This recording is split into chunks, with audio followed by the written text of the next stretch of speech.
Hello everyone. I hope you guys are well, um, and you had a great day so far. My day is nice. It is just morning here in Kingston, Jamaica. So I'm joining you from here. Um, so as you know, this is international trade. So let's go through some basic things, what this is about, and then let me brief you a little bit on that, and then you can read the details in your own, as you would be seeing on your screen now. There is an important notice in your container. Please take time to go through that, try to understand what it is. Participation in discussion is very important. Please try to be vocal wherever you can. Um, then you have a couple of other things. So the details are there under examination grade. You can look them up, read them, and you should be fine once you go through that. In that post, there is a link for the website, which is this. So I maintain my own place. So I won't be posting a lot in your in your module container of your university, but uh, but I will be posting on my website. So once you click that, this is what you are going to see. Um, make it a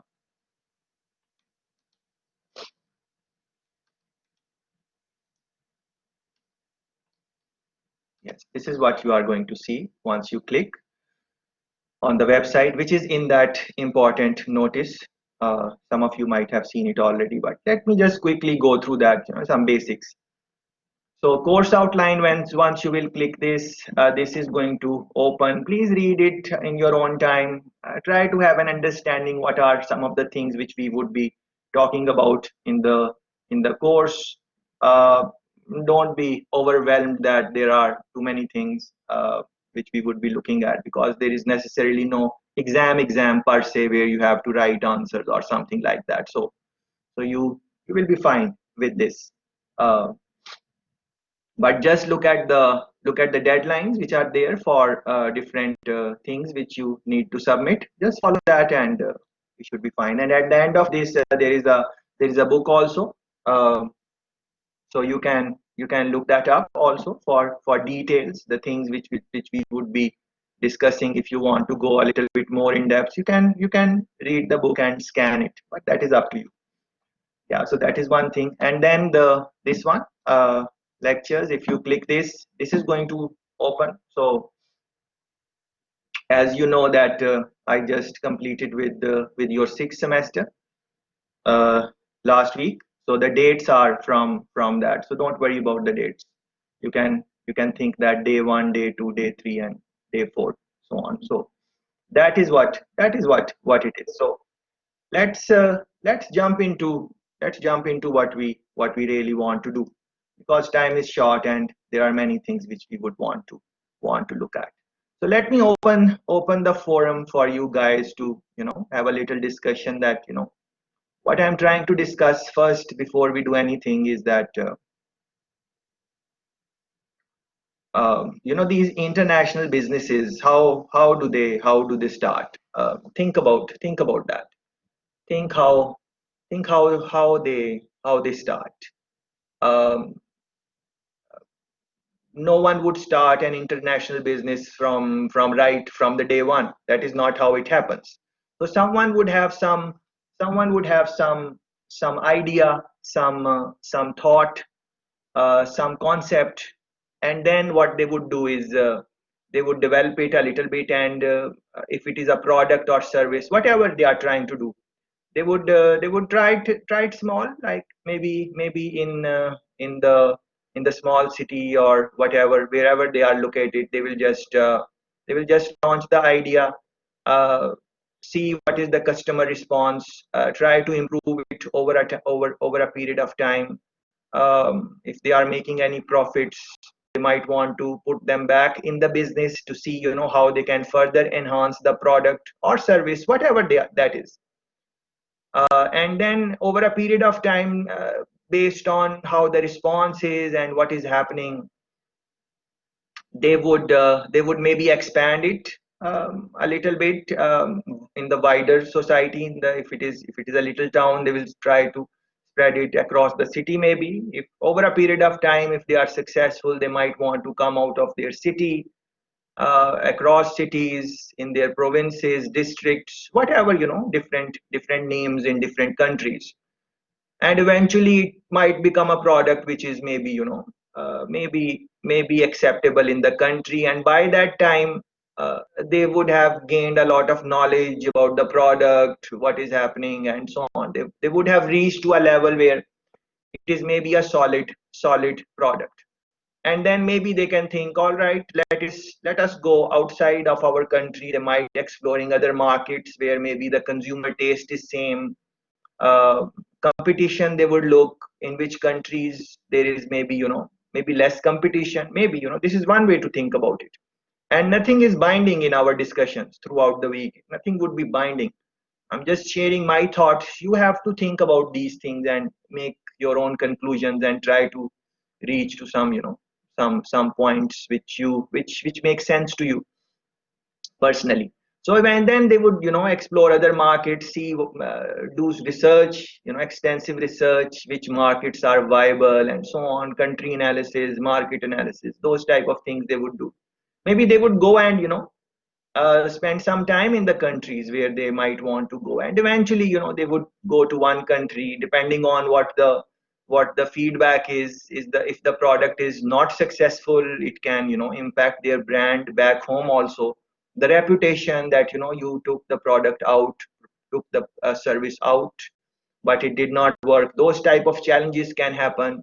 And then if they are lucky enough, they have done their work, all those things are in their favor, then maybe they would be able to, go to next country. And then over a period of time, they might, they might be successful in multiple countries, and then they would grow. And, this is a journey, generally speaking. Products and services would have, but then because of the disruption in internet, sometimes things become very fast. What the product is, what the service is. So, you think about this module which we are doing, international trade. This is a product, this is a service.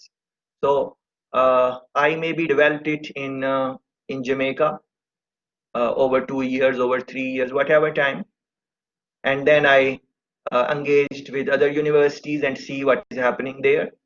And then maybe I try to pitch my idea, and if a university like it and they want to experiment what I have, they would say, all right, do it. So maybe. And then, although we are going through this pandemic, COVID-19, across the globe, still we were able to do this through this medium. Yeah. So then what it would do, it would cut a lot of cost. Yeah.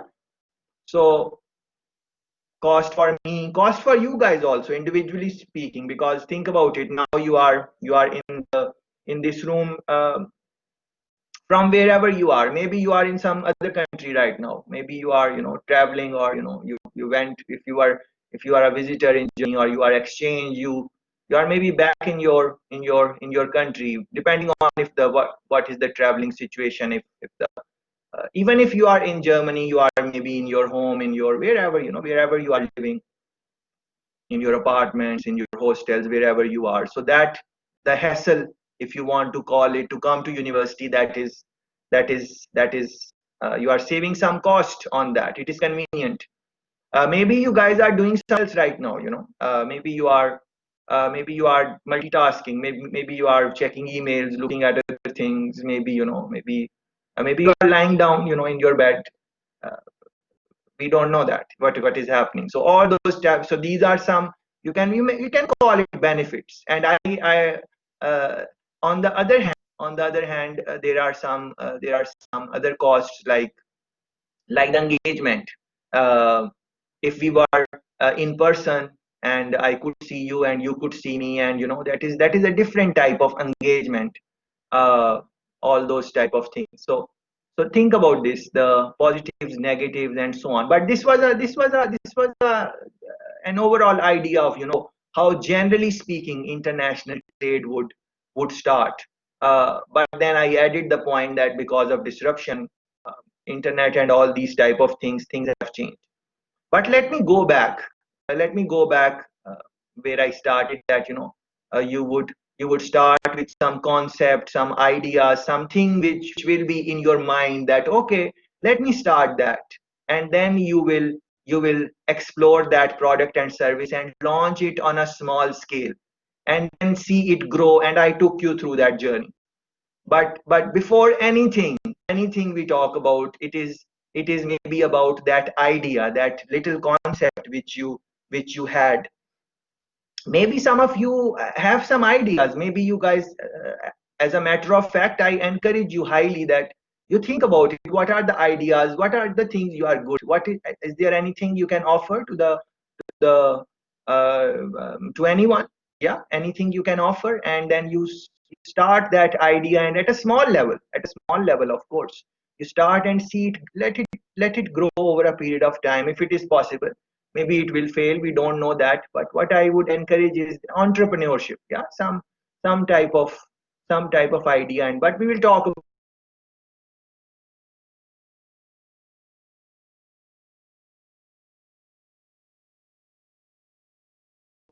very big in international trade and as international business.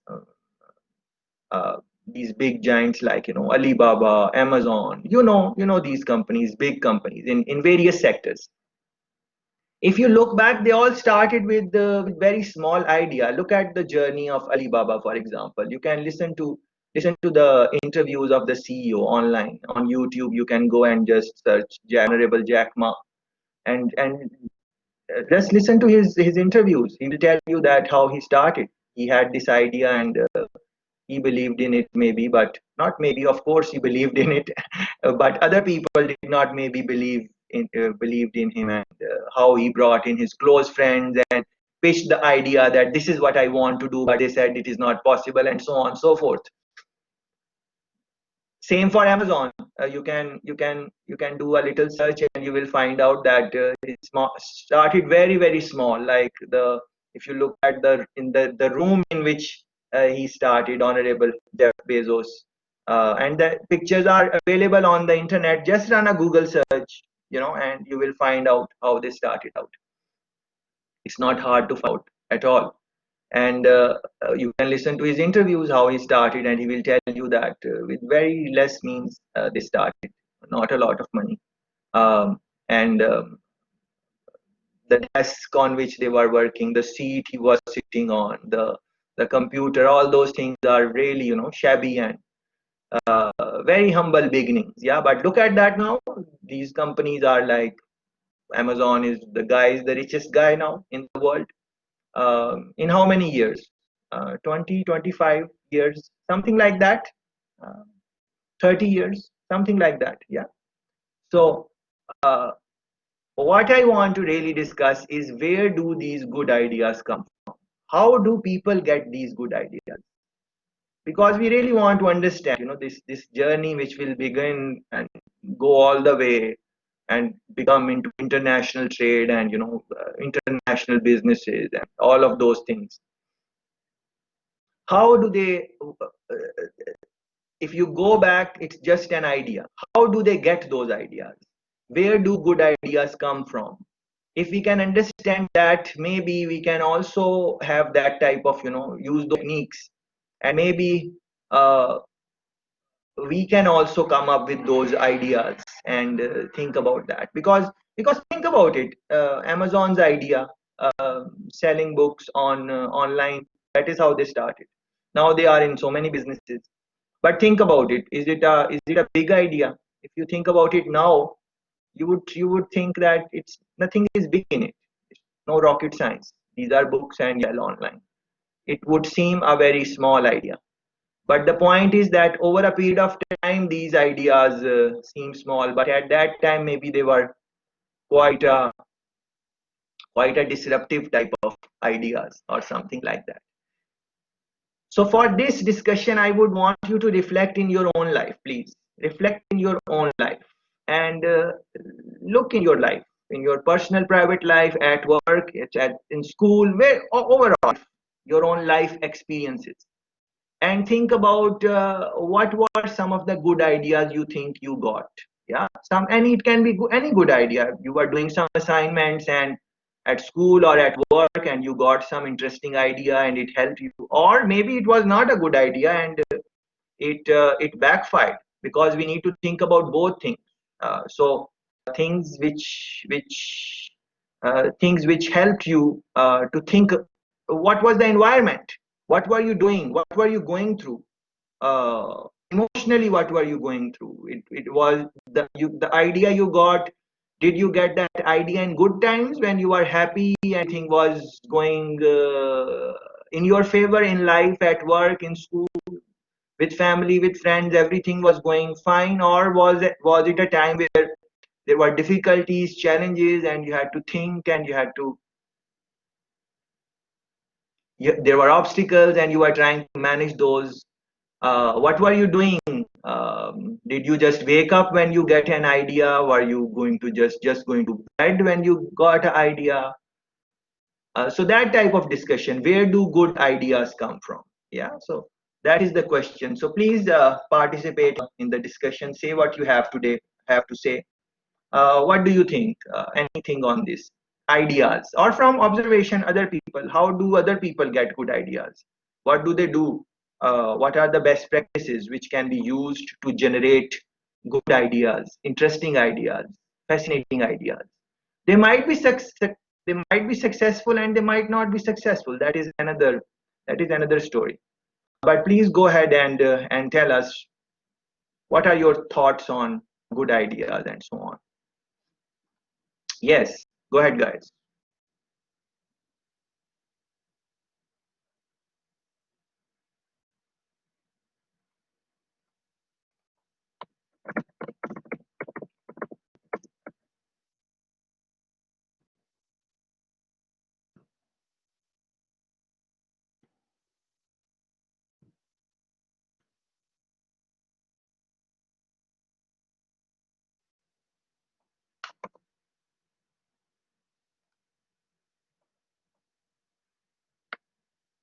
Oh, I did not check if you guys were hearing me or not. I'm just assuming that you are hearing me. So you guys could hear me what I was saying, or what is happening?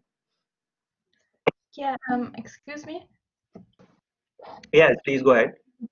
I just wanted to ask, I didn't understand, you want us to reply to your questions here or in a chat, or? No, not in the chat. Just turn on your mic and please speak. Ah, Okay. okay. So let me repeat the question. So the question is that, what do you think? Where do good ideas come from? Yeah, that is the question. And for that, I gave you a little briefing. So please think about it and turn on your mic and say what you have to say. And that is what we are trying to do. Yeah. So please participate in the discussion. So if I can speak now, to me it is like not only one idea that is then great, it is like you have a lot of ideas and you have to try to look where these ideas are going. Like you have just to try. If you think it's a good idea, then just do it, and if you fail, then you can maybe improve it or find other ideas. Like there's never a bad idea. Oh, very, very interesting point, Fidan. Very, very interesting point. So our friend here is telling us that, you try out multiple things you are trying out. Yeah, multiple things. So you have couple of ideas, couple of concepts. You just try them out and then see which one is going to work, which one is not going to work, because you are not going to get a refined idea in the first go. It is just a concept. You just run it, launch it, take feedback, see what happens. Is it successful, is it not successful? Take feedback, and then over a period of time, if it is working, you take it. If it is not working, so then you maybe change your course, or you modify the idea, or whatever. This is very important point, that trying out things. Excellent point, that you try, get something in your mind, don't just let it stay there. You try it out and see what. Don't tell yourself that it will not work or it will work. Of course, after careful observation, after careful preparation, you do these things. But once you have done reasonable amount of work. Don't try to perfect the idea. It will never happen. And there is always room for improvement. Just make it a reasonable idea, and then launch it, and then see what is happening, and then over a period of time you will see what is happening. So some type of risk taking Fidan is talking about. uh, Experimentation. So that type of personality, I think, is very important if you would want to go in international trade, or really want to go in international business. Many times in our life you would see that all of us would have ideas in different things, but many times we would not tell other people, because we would say, oh, this is this what other people will think, how will they react, will I be successful or will I fail, if I fail, what would happen. These type of things are stopping us from going into these type of risks which Fidan is talking about. But think, even right now you can think about it. Like right now we have raised a question, and I'm asking you to participate and tell us what are your views. I'm sure all of you have ideas, all of you have things to say, I'm sure. That, I know that. But you are, maybe you are thinking, if I say this, what would be the reaction, would I get a nice reaction, or someone would tell me that this is not a good thought, or something like that. All of those things are going in your mind. And then maybe some of you might think that, what is the point, let me just not say anything. But that is what makes the difference between successful international trading and unsuccessful.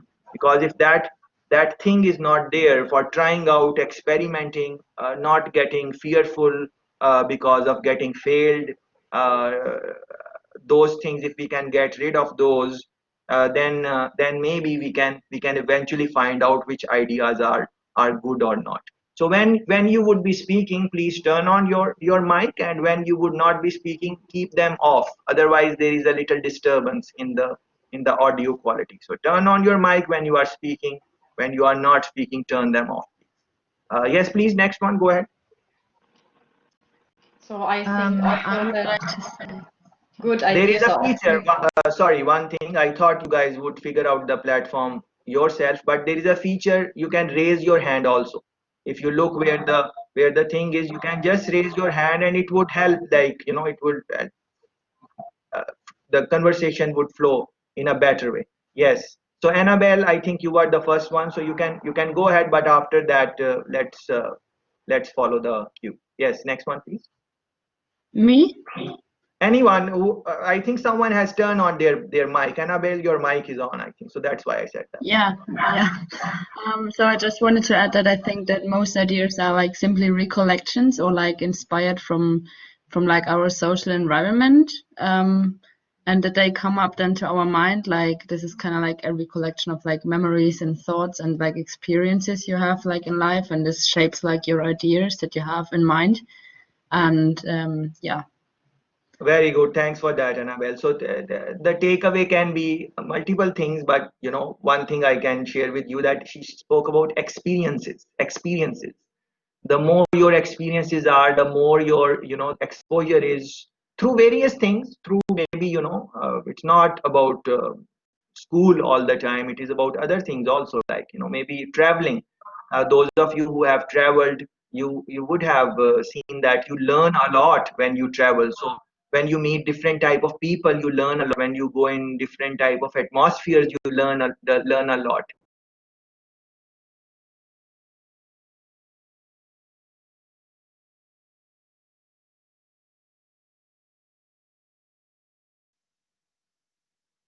Yeah, things you are doing.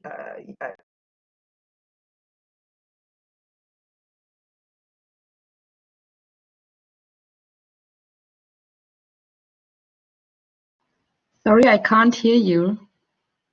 Is it just me or? Me too. I Me can't too. hear him either. Me too. Oh man.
Yes, Sebastian, please go ahead.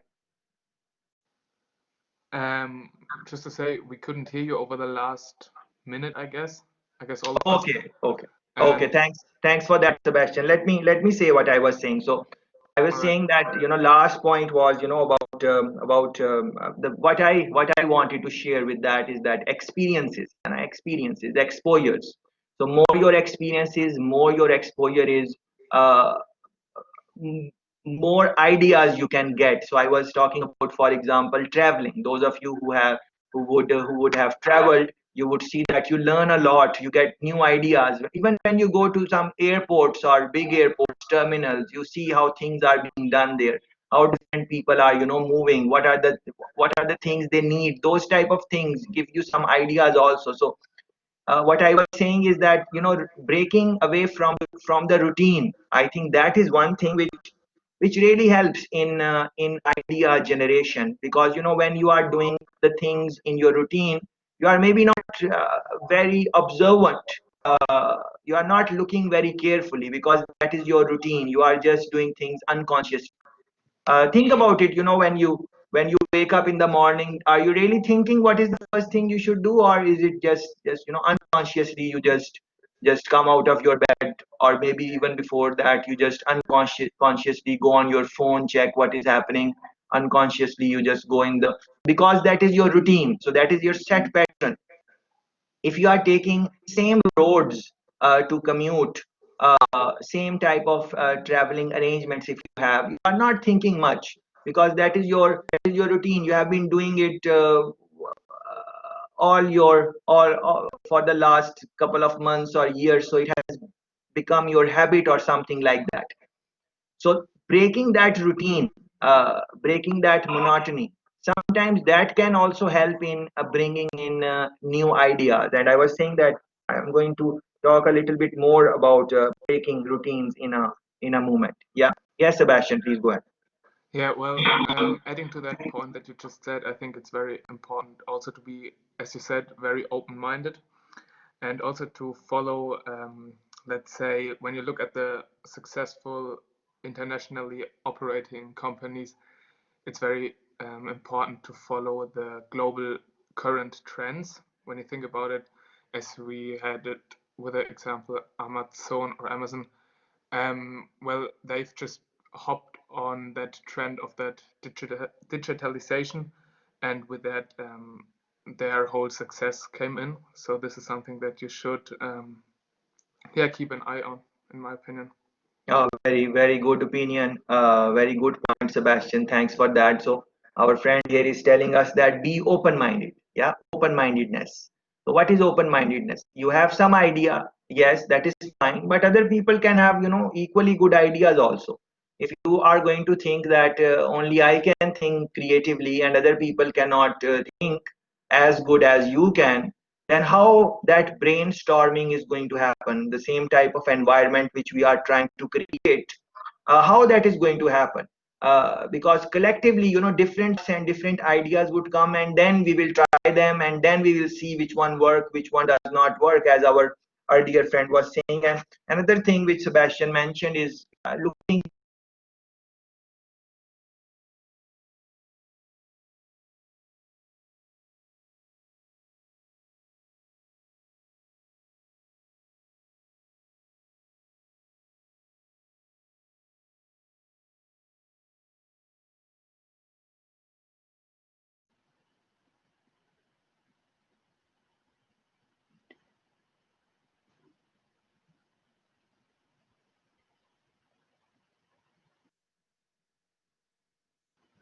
Sorry, we couldn't hear you again for the last minute, I guess. Yes, that's okay, Annabelle. Yo, so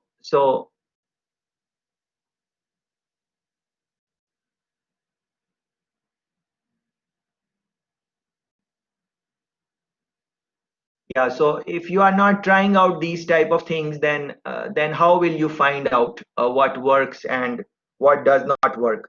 So looking at trends, I was saying, looking at trends is important, of course. What is the trend? But then everyone knows that trend, and everyone looking at those trends. So I was saying that although Sebastian is absolutely correct in saying that we should look at the trends and see what the demand in the market is and all those type of things. But then how we will innovate, how we will bring in with the new ideas, like new disruptions, how will we create new trends in the society. But of course you need to look at the existing trends, but the idea is maybe is that you should be able to look into the future, like in your industry, whichever you are interested, you are interested in banking, you are interested in automotive, whatever your industry in which you are interested in, you should also maybe, as you are looking at the current trends, you should maybe look at, in the future, let's say 5 years, 6 years, 7 years, what would be that industry like, what would be the requirements of that industry in next 5 years, 6 years, 7 years.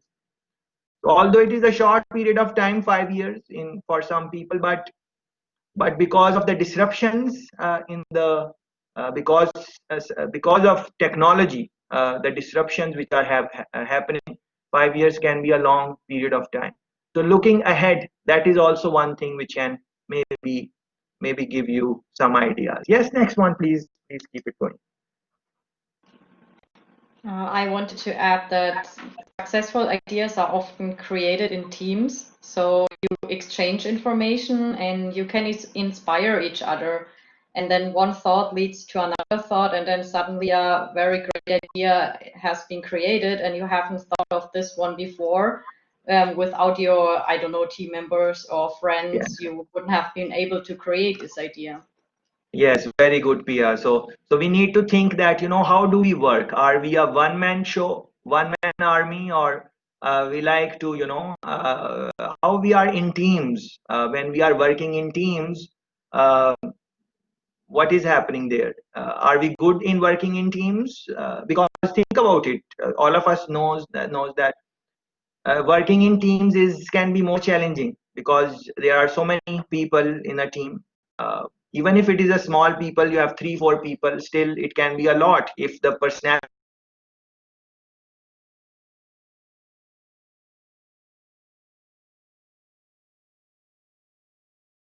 you guys personally speaking, in working in teams. Yeah, you need to reflect on that, because our friend is she just mentioned that, good ideas are going to maybe come from teams, where, and very nice point she has made, that you might not get the final idea right away.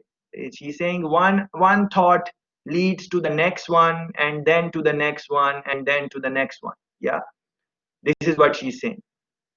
You need to think about that also.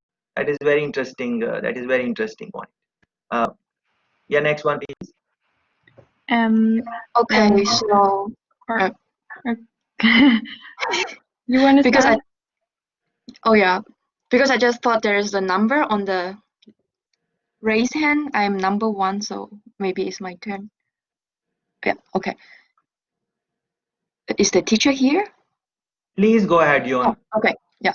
So here I will talk about where business idea come from, because I think a good business idea is generated from a problem. Like you notice or discover a problem in the world and you see the market needs and you would like to solve it. Like for example, Amazon, they are very successful in online shopping, and because they would like to provide convenience to consumer, like you can stay at home and you can buy a lot of stuff delivered to your home. And another example is Google. Google, they would like to make the world smaller and connect the world and make a lot of information available to everyone. So my main point is the good ideas is from you notice a problem and then you would like to solve it. Yeah, very interesting. That can be one way to think about, like, look into your communities, look where you are living, see what are some of the challenges people are facing, and no matter which country you are, no matter it's a developed country or how financially stable the country is, there are always some problems in societies, always. So look for those things, as our friend is saying, and try to think about that. What, okay, is there any way to solve them, or even not fully solve, just to make things a little bit better for the consumer, for a little bit better for the customer, a little bit more convenient, a little bit, that can make a lot of difference. And think about this point she gave about, home delivery. So like, if you look at, maybe 10 years ago or something like that, maybe this concept of home delivery of, let's say, uh, grocery shops, when you go and, buy groceries, maybe it was not there. In some countries maybe it was, but generally speaking, if you look at the world, because we are talking about international business, international trade, if you look at the world, majority of the countries, when people do grocery, this concept of home delivery is really not there. Many countries are like that, but then there are modernized, developed, maybe European countries, where, where this thing is there, maybe, and then there are some grocery stores which do, for example, free delivery. They don't charge you if you have bought goods for a certain amount of money. For example, they would say, if you do the shopping for 25 euros or pounds or something like that, we will deliver free. So what is that? That is an idea. What is that idea? That, many people might not be driving themselves, they might be taking, public transportation, so they might buy less because of that.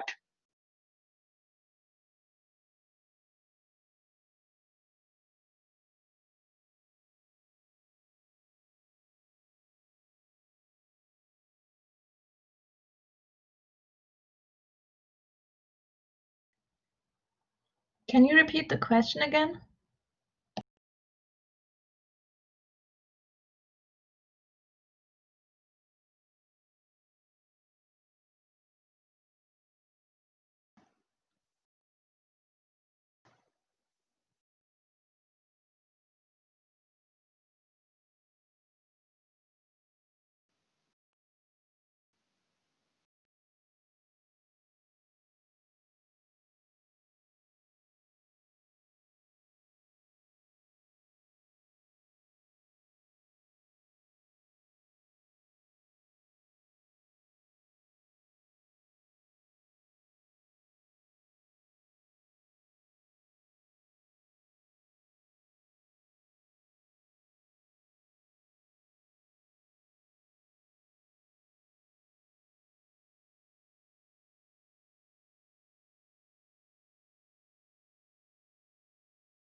You buy for this much of the money, and then we can also deliver you home, so you don't have to worry about taking things, carrying things with you, we will deliver it. So what is that? It is a cost for the business, of course, because then they would have to deliver those goods to the people, and they would have to have, some cars or vehicles. For that, they would maybe have to get drivers and stuff like that, but overall they realize that they will be able to make money, more money than the cost is more than the profit they are going to make. So that's what is that, they were looking in the environment, maybe they were taking feedback from their customers, maybe they were thinking how they can increase the sales in the business, and this is how they thought about it. But excellent point there, that, look at the problems, what are some of the things people are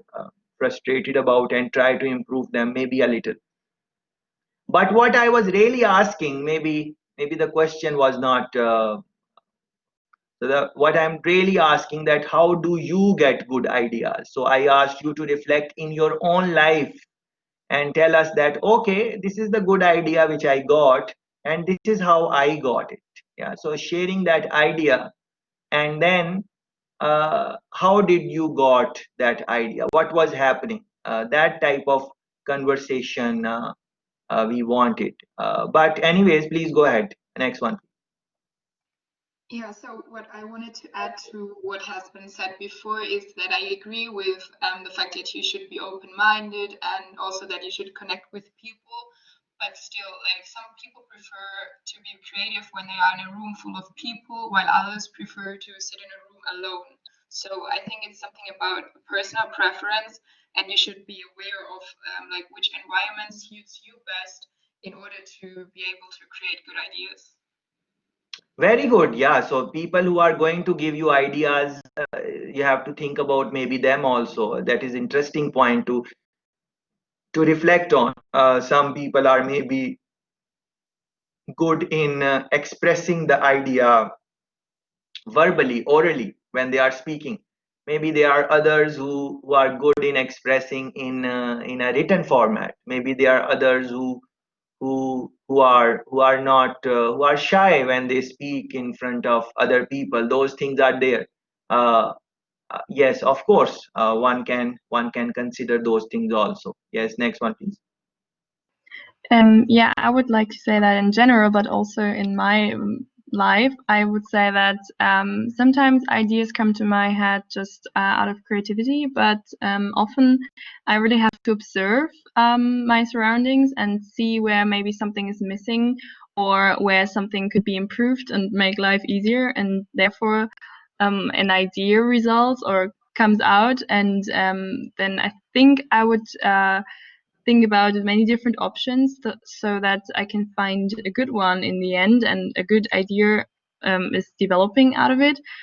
But by doing so, I think that you also have to focus on different aspects, like maybe if you fail, but you already said that before, that you have like a backup, or other things around this idea, how to implement it, or in terms of culture or cultural barriers, that you're certain about other customs and other cultural aspects that influence the idea or whatever it is that you think of. And so there are, yeah, like other things we have to consider, and not just the product or the idea itself, also like a business plan or marketing plan or administrative tasks, stuff like that, Very legals. good, yes. Can Tess, can you think of any example where it's a good point you have made, but can you tell us any idea which you got and how did you get it? You are talking about looking at problems and stuff like that. Is it possible to think about any idea which you can share with us that, okay, this was the problem and this is what I did? It can be very simple, basic thing. Don't worry about that. Anything, in our daily life, we are always, trying to do different things. So if you can share, I think that would help the discussion. Mm, Maybe it was yeah, some years ago. I think it's hard for me to explain it in English right now, but I will try. That something out of the window was lying on the ground, and I wasn't able to grab it because I couldn't go out of the window. There was no balcony or something like that. So I was observing like the place, and I thought, how could I get to it? So I looked for something like long, like a long thing where I could stick some tape on it. So with the tape on the other side, I could go and grab this thing lying on the ground, which was not very heavy, luckily. But with this way, I was able to get it back into my room without uh, yeah, walking out of the room or doing whatever crazy stuff and hurt myself in the end. No, it was a very safe and simple way in the end. But I had to figure out, okay, what is in my room, what I can use to get to fix my problem. So that's maybe kind of an example. This might sound very simple to some of the friends, and they might be thinking, what is this? But if you think about it, this is the excellent example. And thanks very much, Tess, for being so being so courageous to share, this simple example with us. This is very useful example. So think about it that, she thought about that, let me put some tape or something which is sticky to the end of this product, and then maybe I will able to catch it. This this this this is a very simple idea, but it is a $1 billion idea. Yeah. So the idea which Tess has shared, it is a simple idea, but it is a $1 billion idea, $1 billion idea. And let me prove that also. Yeah. So let me share the screen and show. This is a product. You should read about this. This product is called.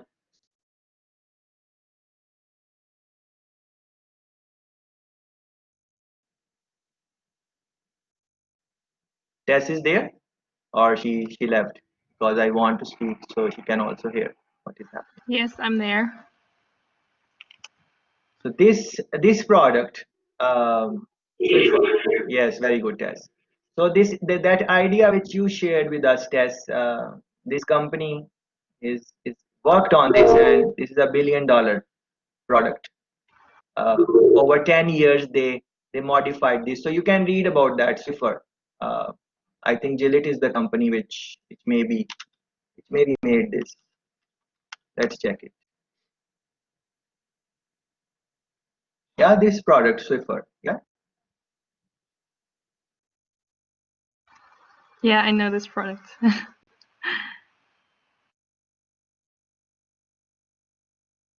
So the idea, let me share.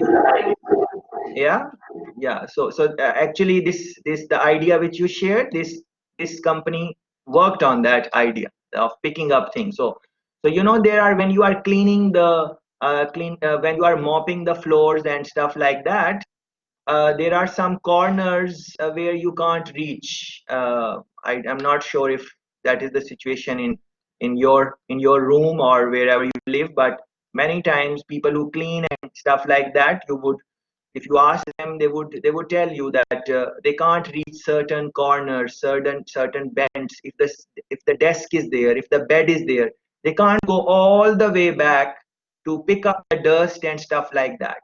So this company Gillette, which is a multi-billion dollar company, and Swiffer is one of the products which they make, and alone that product is a $1 billion product in international trade, and you can do the search on that. What they did is that the bend of the handle, they made it flexible, so because of that bend, it could go anywhere in all corners and stuff like that. So think about that. So before that also, there were things which you use to mop and clean uh, the floor and stuff like that, but you could not reach in the back, you could not reach there. So this company said, let's do that. Let's make a bend in the stick, so it is flexible. And if you will read on that product, you will know. And there are many other products. You can go in your grocery stores also, places where you do the shopping, supermarkets and stuff like that, and look for these type of mopping uh, stuff which can go all the way in the corners where an ordinary mopping stick cannot go. So that idea is coming from the same idea which Tess has shared with us. So think about this, very simple, but how innovative it is. And what so think about it, Tess, from that sticky material at the end of a stick. This is your idea. What products can be made from that? Look around, and once, if the product is successful, think how much money can be made and stuff like that. What I'm trying to say, these type of simple examples, that is what we would want to encourage in our discussions and things like that, and try to maybe have that type of mindset where we can also have these interesting, amazing ideas, just like these successful international businesses, international trade have. Yes, next one, please. Hi, can you hear me? Absolutely, Hedi. Yeah. I just wanted to mention, I think already a lot of stuff was mentioned that I thought of, but I was just thinking about an example of myself in my life that when I was working, I think it depends a lot on your boss or on the leadership style, how innovative and creative you can be. Because, yeah, it depends on what kind of guidelines it gives you, or if it, like, puts you or holds you down and says, like, okay, you have to keep it that way. And okay, are you still there? Or guys, can anyone else still see him or hear him? I don't know. No. No, but I can hear you, Heidi. No. Okay, okay. I just hear weird sounds right now. I don't know. I just keep talking, okay? Um, Yes, please go ahead. Please go ahead. yeah, okay. It's just like I had a boss who was like putting you down and like keeping you in the way you are and like telling you exactly the rules for what you should do. And this is really a hard environment to be creative and innovative and stay in the same. Or yeah, I think it just depends a lot on the environment. If you actually can be creative, even though your personality can be creative, it depends a lot on how your leader and your teammates will treat you.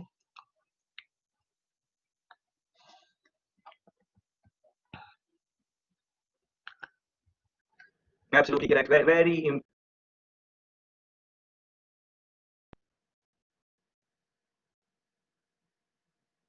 leadership style. Hedi is talking about leadership. What type of style they have? How are they? Are they someone where you go and give them ideas, and how will they react? Just like you guys are giving me ideas, our future of this week, how participant you guys would be or would not be, is going to be dependent on how maybe I will react to your ideas. So based on how I comment on your ideas, you guys either will be more interested in sharing more ideas, or you will say, let me not, because I said this and this was the reaction. So not just me, but your colleagues also, how your colleagues are, they are supportive of your idea, they are trying to take something out of this, or they are trying to what. So leadership, anyone who is in charge type of position, supervision, leader, manager, whatever you want to call it, are they open to what you say? How do they view you? Do they take your opinion, feedback? Even when they don't take it, they don't have to take your opinion all the time. Like, they don't have to agree. But even when they disagree, how do they disagree with you? What is the way? So that style, as Hades rightly telling us, the style of the leadership, style of the manager, and how it impacts the culture of the organization, or culture of a home, culture of anything, you know uh, parents who are supportive of the things which children come up with, and let them experiment and those type of things. Those children end up as different individuals. On the other hand, parents who discourage, who are not giving a lot of room for growth and stuff like that, those children turn out to be a little bit different. So think about that. Even at your home, how is your family, how are your guardians, how are the people in your school, how are the people at your work, in your generally in environment. uh, these things really matter. So you might have idea, but how others react, it can influence on you. Absolutely correct. But think about this. Think about all the people who got these interesting ideas. Their leaders were supportive? Not really. Their friends, colleagues were supportive? Not really. uh, yes, they were, but many times they were not. Even look at in current times, who are the people who are doing something substantial, like in terms of new ideas and disruptive ideas and innovation. If you look around, there are a lot of people. For example, you must be familiar with this company, Tesla. Tesla. uh, uh, uh, What is the name of the guy who runs Tesla company? Anyone remembers? Elon Musk.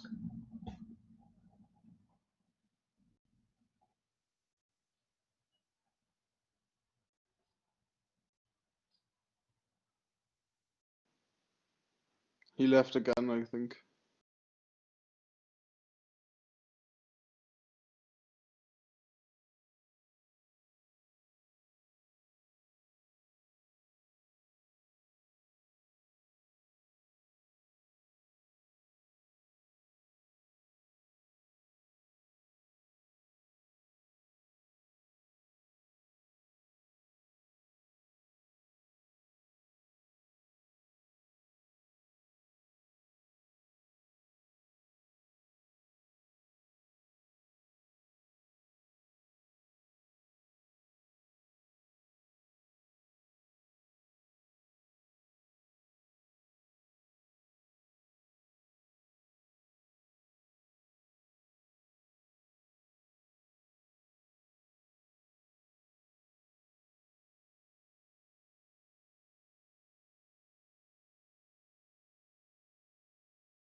Yes, so I was asking you, what is the name of the Tesla guy who runs it? Anyone knows?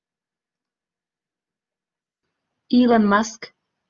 Yeah, thanks Anna for that. So Honorable Elon Musk, look at his what the things he's doing, and then do you think that people are supporting him?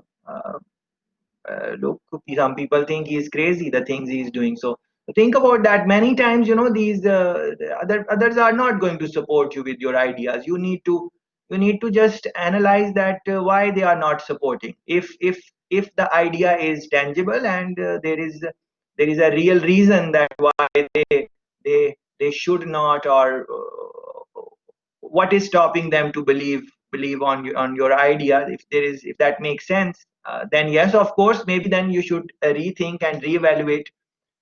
But if it is your at the end of the day, it is your idea, it's your passion, it is something which you want to do. So you have to save your idea, just like dream, it is your dream to do something. So you need to save your dream. Other people are going to tell you all the time, yeah, this is not possible, that is not possible. uh, Other people are reflect in your own life, many things you wanted to do in your life, I am sure others told you that you cannot do that, it's not possible for you. Maybe you don't have enough resources, maybe you are not, they will say you are not smart enough, maybe you don't have experience, whatever, different these things happen in life. People tell you that this is not possible and that is not possible, generally speaking.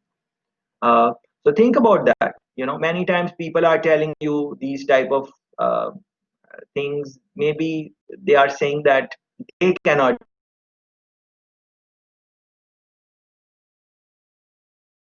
Make your own assessment. Of course, listen to what other people are saying. Of course, I'm not saying that blind your eyes and just do what you want to do. See what they are saying and try to rationalize it. If you think they are really trying to stop you from something which can be harmful, or not good, then of course maybe you should rethink. But many times, uh, think about any success story. Think about Apple, think about Samsung, how these companies were started.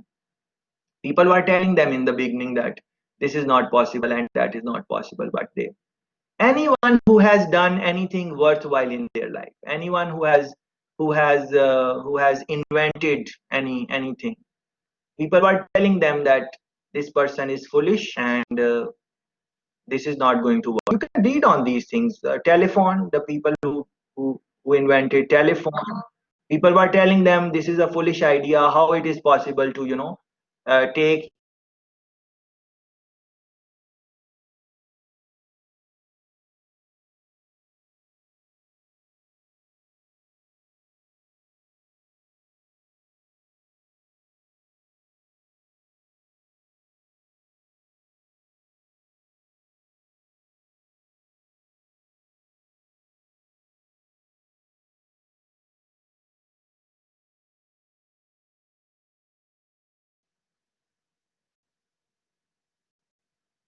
a machine will fly from one place to another and we will just sit on it and it will take us wherever we want. So what were people telling them? Right, brothers? I think people were telling them that they are foolish and they are gone mad. Any invention you can think about it.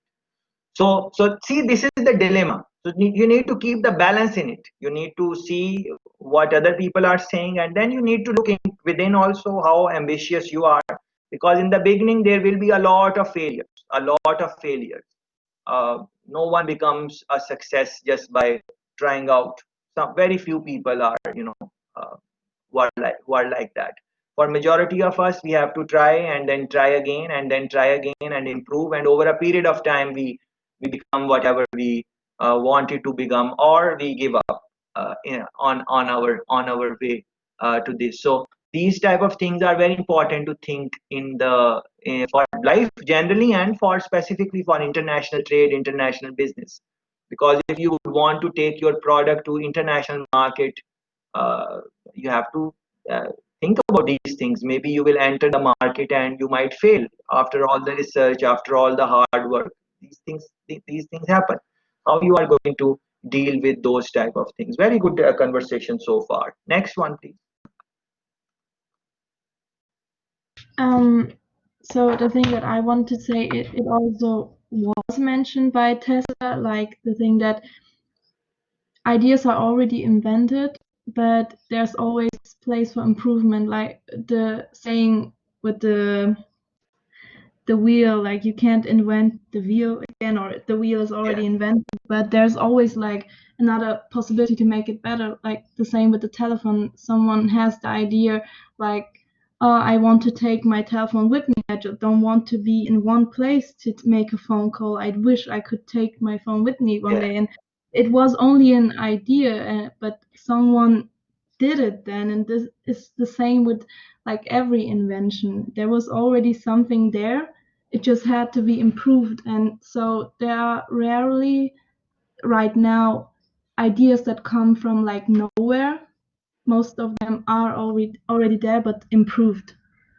Very good point. Very good. And just like another friend, I think, was saying that you get one thought and then you improve on it and improve on it. These both examples are very good. The example of wheel and the example of phones, for example. And literally, let's speak literally about wheels.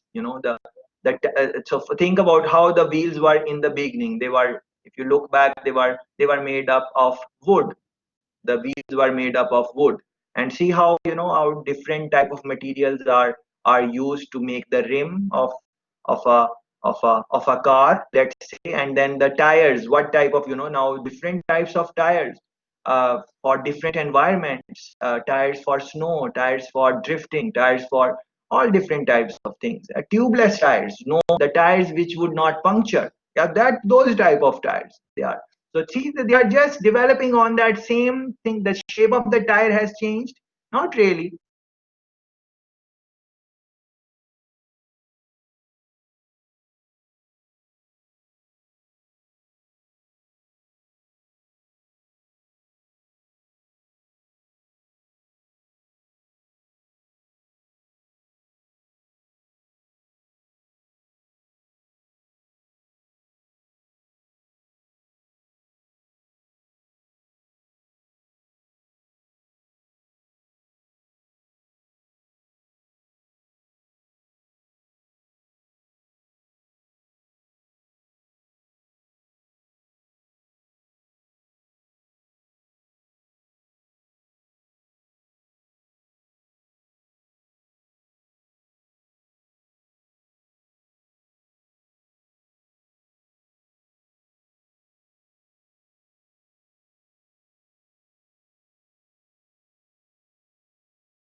yeah, now we are in the world where we are looking at these different types of phones, touch screen phones, the phones which can be fold, Samsung Fold, for example. These type of technologies, could you imagine that, let's say 10 years ago, could you imagine that there would be a phone which we could fold and put it in our pockets like that? Yeah, so think about that, how they are just improving on the ideas. Very good. So it does not has to be something new. Maybe idea development and idea creation, and where do good ideas come from, what is happening.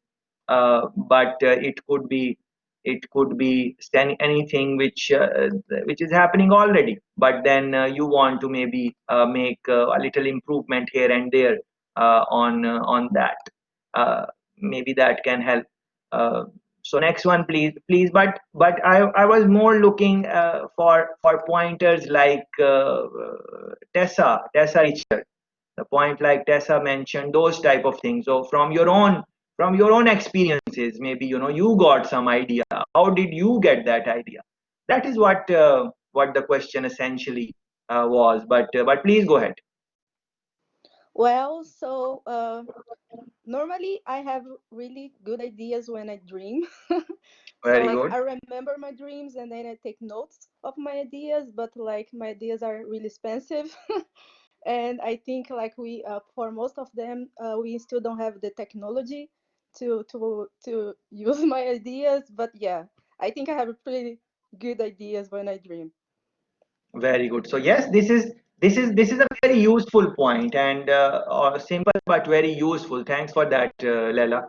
Uh, so think about this. Many people, in their dream, they would get some idea, or as they just wake up, they get an idea. So you would see that, many successful people, they would keep a little diary or something like that beside their bed, because they know that, idea can come anytime. Even in their dream, they would just maybe wake up for a little while and just write that thought which came to their head. Because by the time, you wake up, sometimes you lose the things which you maybe were seeing in the dream and stuff like that.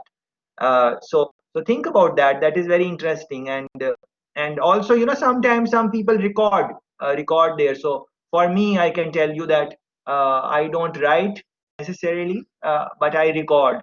Like, I would get some idea or something that I would just, on my phone, I would just record it. Like, it's 5-10 second recording, just to keep a tab that, okay, I was thinking about this. This is what came in my mind, or I saw this and this came in my mind, and that's it. And then see, in the future, if something can happen or not. This is very, very, very, very, very important. Very simple things. Think about it. The point Tess mentioned, very simple. The point Lela mentioned, very simple. But we want to focus on these simple things, because these simple things can lead to very, very interesting points going forward. Yes, next one, please. I actually have an example from my semester abroad in Barcelona, where we had that one course where we had to make our own startup. And in the beginning, we really didn't like it because we're like, oh, what kind of idea should we come up with? So we were kind of forced. But in the end, I was in a group with a girl, and she was really like environmental friendly, and together we came up with that idea that you can go to a supermarket and you can scan groceries and you would see how environmental friendly they are. So for example, when they come Amazing. from regional like products or something like that. And in the end, like, it was a really good idea, and our teacher really liked it. And one of these girls she's actually working on it and met people who liked it as well. And so even in a course, in a lecture where you were kind of like forced to do it, like, you can come up with good ideas. And actually, yeah, your mind changes about your own idea, and you keep improving and you're motivated. And yeah, in the end, you can actually realize it.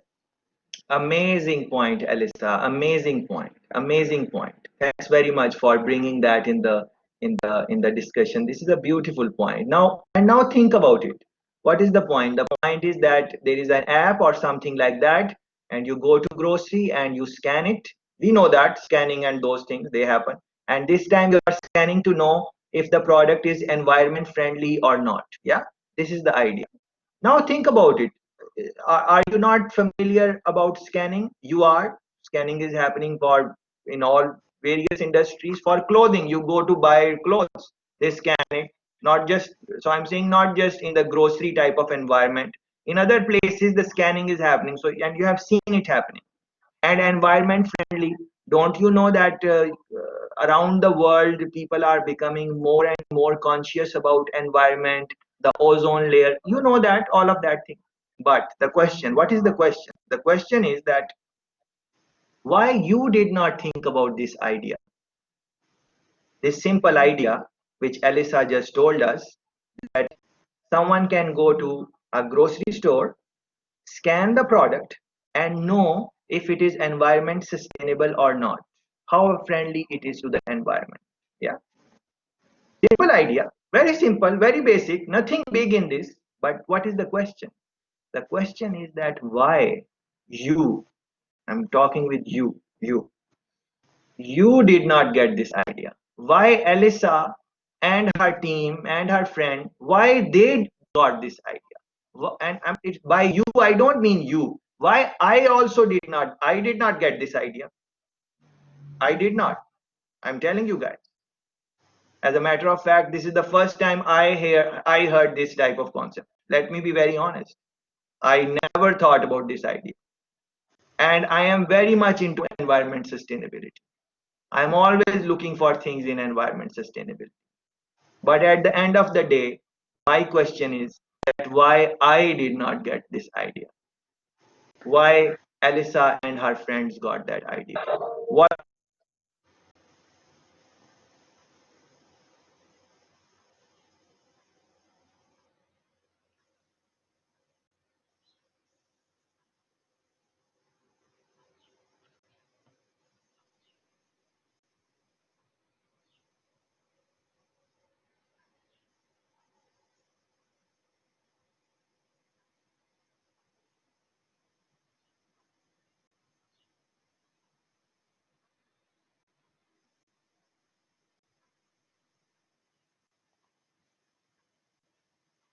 Now this point is very simple because Alyssa has told us and we might take it for granted. But let's assume that Alyssa would not have told us this. Would we have come up with this idea? So maybe a couple of you are or were already had this idea, maybe, but I'm sure there are many who did not get this idea or similar type of idea. So that is what we are trying to, understand, that how we can, change our thinking and what we can do so we can find these ideas, these small ideas, and try to implement them. And it's not about just international trade that we will trade. Why don't we, what we learn in our conversation during the week and so on, why don't we start our own international trade, a small one, of course, a small one, very small, but small things grow. Look at any tree. That tree was the same size which it is now from day one. What is the size of a tree? Was a little seed, and now it is a big tree. Yeah. So think about that. Thanks very much for this wonderful idea. Next one, please. Yeah, I always get good ideas when I'm traveling or when my mind is relaxed and I'm not really stressed out. Yeah, and also by traveling, you have so many inspirations from all over the world. So I, for example, think that I want to make a coffee in the future, like a coffee shop, a sustainable coffee shop. And always when I'm traveling in different countries, I always see things what I want to have in this coffee shop. So yeah, I would say a lot of inspirations and also the environment. And I think also if you think about business, for example, Google is having a really creative environment, like the office layout. And I think this is also really important because there people get really creative. And yeah, when I'm at the beach, for example, I'm more creative than when I'm sitting on my desk and learning for maths or whatever. So Excellent. it's really important. Excellent point, Lara. Thanks for this. So think about this. You now individually you have to figure out that which environment makes you think about interesting ideas, which environments make you more innovative, creative. So for Lara, she's saying that she thinks she gets good ideas when she's relaxing, when there is no pressure, when she's on beach, when she's maybe traveling. Those type of things, things give her ideas. On the other hand, there can be someone else that when they are relaxing, they are just relaxing. They get good ideas when they are sitting on a desk and working on some calculations, unlike Lara. So both styles are fine. So what is the right way to get good ideas? There is no right way. We are just having an overall discussion, and that would be the format of international trade module during the week. Is there a right perfect way to do this, all the things which we will talk? No, it is very specific to the circumstances and situations. And I love that point about environment. And she gave example of Google and these type of companies, and she also gave example of herself. When she travels, she's looking, because of her interest in coffee, she would stop at different coffee shops and see how they are doing things and those type of things. So she's putting herself in those environments which make her creative or think in those using that mindset. So think about yourself, which environment motivates you, inspires you to think about these type of things, and not just thinking about it, then putting yourself in that environment also. So whatever environment is conducive for you, for new idea generation, exciting ideas, put yourself in that environment so you can think about these ideas. Always ask yourself, why is it that I am not getting this idea? Why is it that the other person is getting this idea? What are they doing? Why I cannot get these ideas which people are getting all over the world, and they are starting their businesses and they are doing this and that? Why I am not getting it? What is the problem with me? There is no problem with you. You just need to think about these things. Over a period of time you will get hang of that, and then over a period of time you will start having your own ideas, and then over a period of time you would have to experiment with this, all these things which other friends have said: brainstorming, working in teams, experimenting, trying out a lot of ideas, and then eventually maybe one idea will work out. Maybe one idea will work out. Maybe all the ideas would fail, but we don't know which idea would work and which will not work unless we go into that type of mode and stuff like that. Next one, please.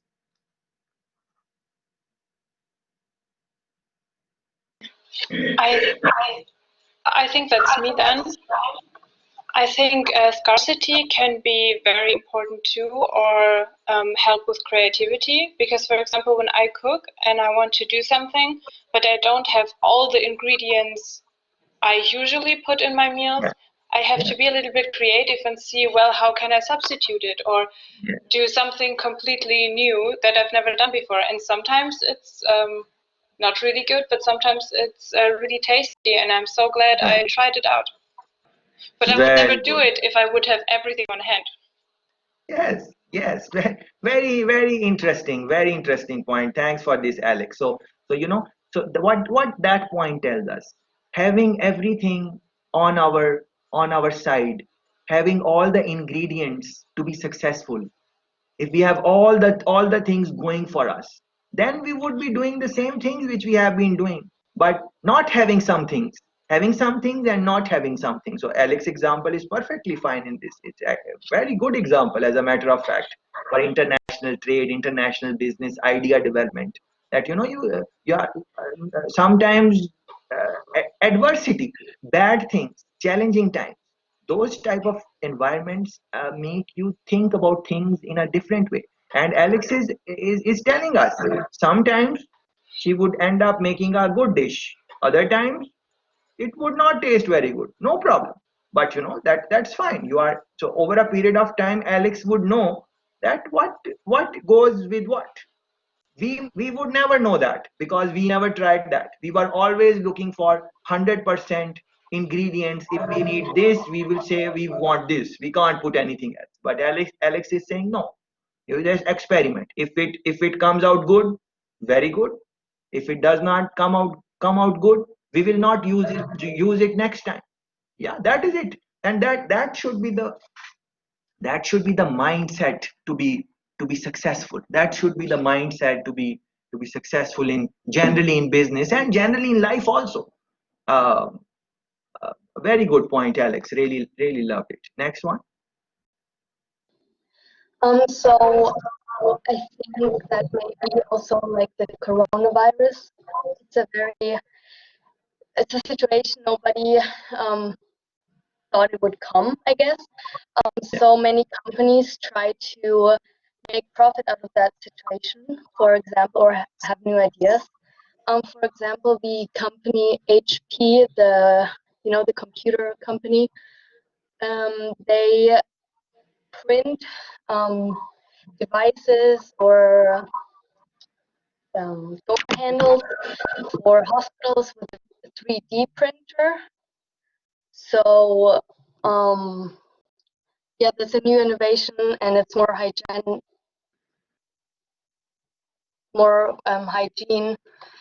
and yes, so they have an innovation which probably will be used after the coronavirus also, but it was created because of it. So yeah. Yeah, very, very, very interesting point. Like bad times, like coronavirus. Yes, many businesses got impacted, and bad things for business, many things. But you have seen that many businesses have gained, have taken advantage also of the from the situation by new idea development.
Yes, guys.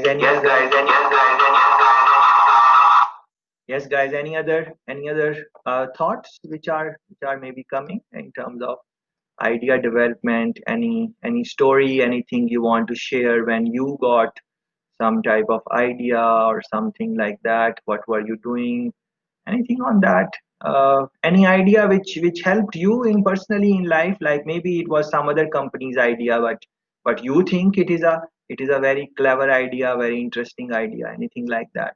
The products you use, the services you use, uh, from those products and services, are there any things which you use that you think, wow, this idea is very good, it's very helpful, it is helping me and helping society and stuff like that? Anything on that? Which ideas, which products? You can think about other products like, oh, I'm using this product and this one is my god, I love it. This is such an amazing idea. How did they came up with this? I wonder. Something like that. Yes, Sab, please go ahead. Well, one example for this in these days, I think, would be the coronavirus app that I'm sure a lot of my German colleagues know or do have on their phones, because this is actually something that was invented now very quickly due to the situation now, and it's just warning you when you might be in contact or close to somebody who is or was infected.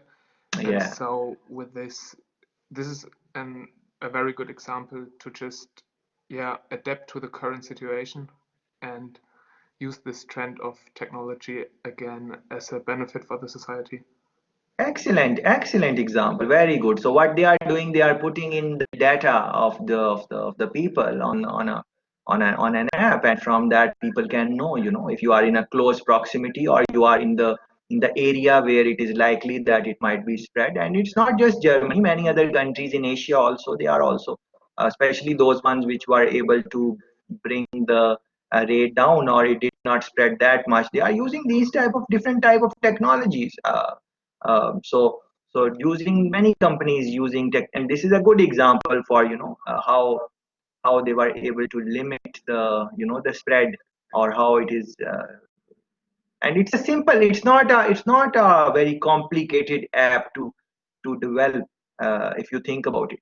It is just that you need to have the data. Once you have the data, you put it on the app and you make it public, so people can be, have different things. Sometimes they are putting in the putting in the bands sometimes, so they can know the movement of the people who are affected. So maybe, if someone is asked to quarantine in their home, they are given that type of band or something like that. Different countries are using different things. So see, uh, a simple idea, but how many countries are doing this? How many countries? Well, not all countries are impacted in the same way, but still, those countries who are really impacted, are all of those countries doing taking these type of measures, or not? uh, think about it, how beneficial it can be. So yes, you need to be careful all the time. But if your app shows that this area is a little bit tricky or something like that, then you can be more careful. But what I want to also add in this point, which is beautiful point, I really love the point which Seba mentioned.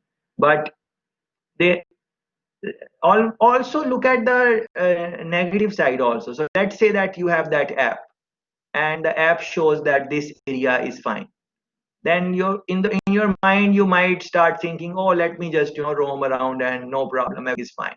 And then because you are taking it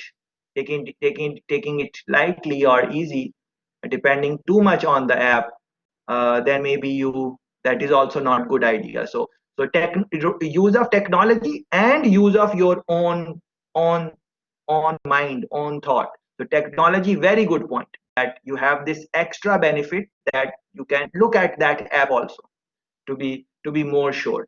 But even if the app shows that this area is safe, still you need to be mindful. So what is this? This is a combination of technology and human mind, both combination.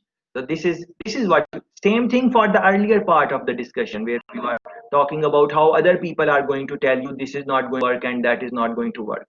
So it should be a combination. You take their point of view, instead of getting upset when someone tells you that your idea is foolish, or this is not going to work. Instead of getting frustrated or disappointed, you just need to smile and ask them that, thank you for the feedback, but why do you think that this is not a good idea? If you tell me, if you try to have a dialogue and explain me and can rationalize it, and if we decide that this is not a good idea, then we will not do it. Yeah. So many times people get disappointed when other people reject them. So there no point of disappointment. Just ask, and maybe they will tell you something which makes sense to you, and next time you will say, all right, yes, the person has made a point, so let me take that point. So that type of mindset, I think. Yes, Elisa, please go ahead. Another easy but also maybe effective idea was Airbnb, I think, because back then in 2008, like people were so unsatisfied with those like really overpriced hotels, and they just had wanted a flexible and easy stay abroad, maybe 1 or 2 nights somewhere on the Yeah. weekend. And on the other hand, there were people who had a free apartment or were gone for a few days and also wanted to rent out their apartment. And due to like Airbnb, those people were matched, and it was made so easily and so effective, even though it's also just an app or a website.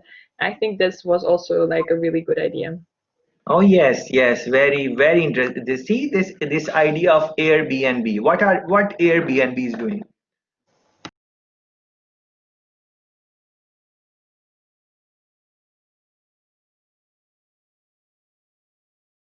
Don't own them. They are just linking people from other people. Uh, so that is the idea, very basic. But look at the strength of the idea. It has really disrupted the hotel industry in some countries because Airbnb is more affordable. Airbnb, you can really feel the culture of the place where you are going because you would be in more link with the local people. On the other hand, if you just go to a hotel and you are just all inclusive type of hotel, you might just stay in that hotel and you might not even come out of that is also possibility because everything is in the hotel. Why you need to come out? Maybe you will come out, but then again it would be hotel transportation and everything. So yes, it can be safe also, that you are playing safe and you are not taking any risk in a foreign country, but you might not really understand what is happening in the country if you book that type of trip. On the other hand, through Airbnb, you can very interesting. As a matter of fact, I met somewhere on the campus, and uh, the person was from Germany, as a matter of fact, last year, and they were telling me that I asked them, where are you staying, and they told me that about a website. I was not aware of that website. I'm sure you would be. Couch surfing, something like that. Couch surfing, something close to that. So I said, what is that? So he said, it's a website. You just go there, and the people have made posting that a couch, a place, a small little place is there available for you to come and sleep and crash or whatever. And that's about it. So the person said that they are using this, and they were, as a matter of fact, they were on a trip on the Caribbean, and um, they said it's very economical and it is not that expensive. So that is what they are doing. So these ideas, think about these ideas. uh, Network. This is a network. Airbnb is a network, and you can think about other examples. Alyssa has mentioned Airbnb, but you can think about other examples, similar type of examples. For example, Uber. Uber. You guys are familiar with the company. What is that? Do they own the cars? Cars are their property? No. The drivers are their property? No. It's just their network, and see, it's international trade. It is an international business. They are available across the world in so many countries. Of course, there will be some loopholes in the services, because if you Google search the problems with Airbnb, I'm sure you are going to find people who are complaining, who had bad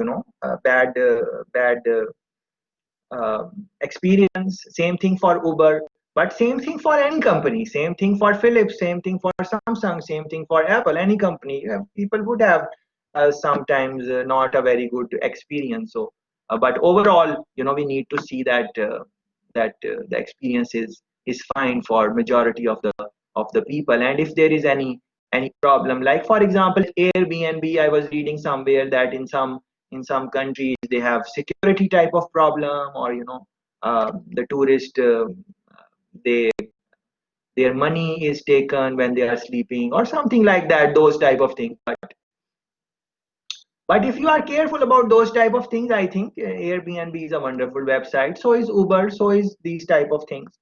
You just have to be mindful a little bit. But as we are focusing on idea creation, think about when how did Uber get that idea? How did Airbnb get that idea? How did other companies are getting these ideas? And what can we do to get those type of ideas? That is what I want you to reflect on. Next one, please, Julia. Madeline, Luca, anyone, please go ahead. Yeah, I just wanted to talk about the point with Uber, but you already did that.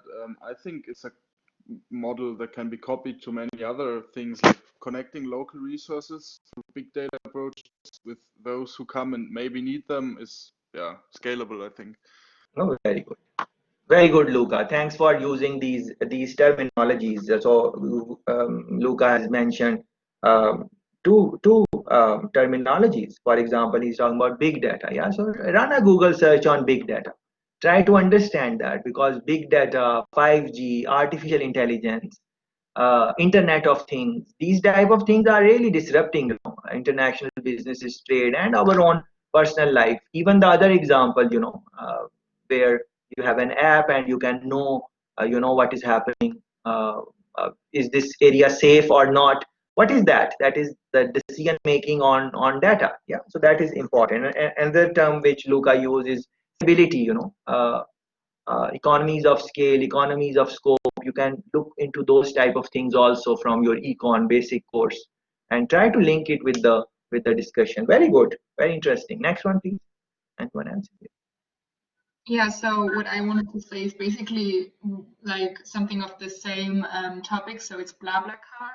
I don't know if you know it, but yeah, of course. So it's, I think what's the good thing about it is that both parties favor of it, because on one side the driver gets money for the gas, and on the other hand you go wherever you want to, and also you get to know so many people, like so many new people. For example, when I was in Spain as an au pair, I used it a lot, and I got to know every time like new people. So it's also about getting to know other cultures, and that just during a car ride. So it's like you can connect several things, and I think that's a great thing.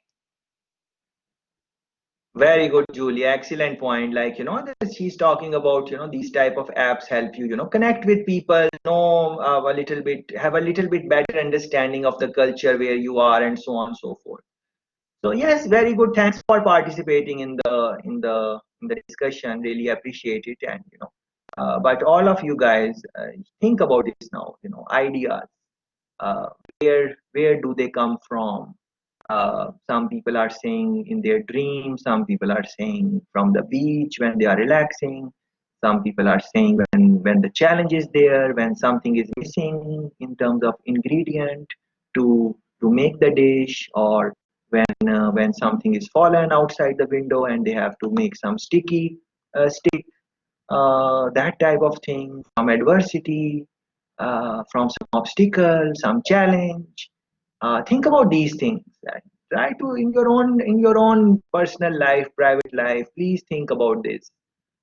Not just for school, not just for course, not for just for grades, just to be like someone who can come up with these type of ideas. Because think about it, at the end of the day, no matter what you are doing, no matter which area, you don't even have to go in business. Maybe you are interested in arts, maybe you are interested in music, maybe you will end up in some other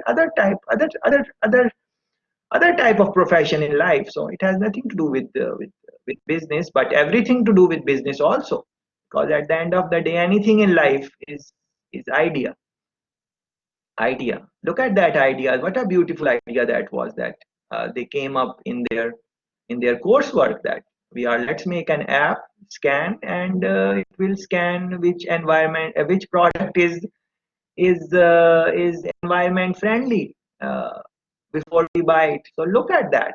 How that will, what impact that will make on the society, on the people who are making those products. Because now they know that this app is there. So if, before people are going to buy, they will scan it and they will know if it is, how much environment friendly it is. So they would have, the businesses would have pressure to make their products more environment friendly, or something like that, anything like that. Think about this. There is, think about, so from that app which our friend mentioned about environment sustainability, trying to find that out. Now I am thinking about that idea, made me think about something, and let me share you what I am thinking. I am thinking that we go in a grocery store, and we pick up, let's say, we pick up We pick up any product. We pick up any product and we scan it using an app which tells us that in the close proximity, let's say within 1 kilometer, and of course we can change the distance, but let's say we scan it for 1 kilometer, that same product is available at what prices in in the in the places within 1 kilometer or 2 kilometer or something like that.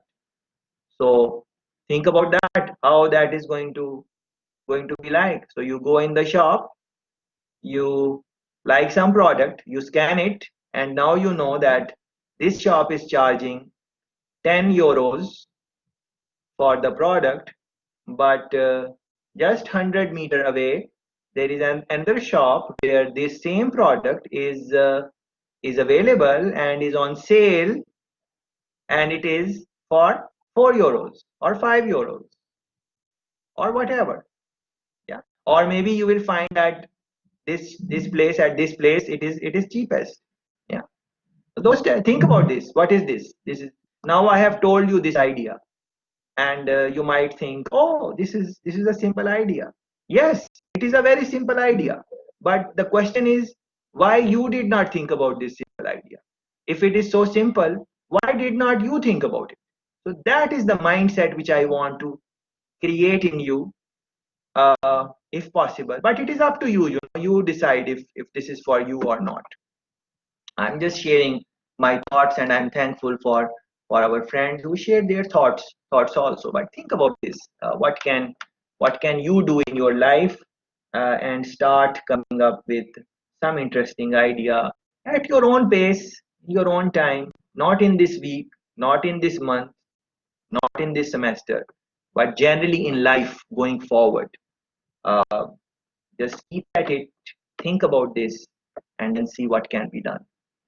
So when you will go on the website, I've given you this introduction and how to generate good ideas. We spoke about that. When you will click on this, this is what you will see, and in your own time, you can think about that. Uh,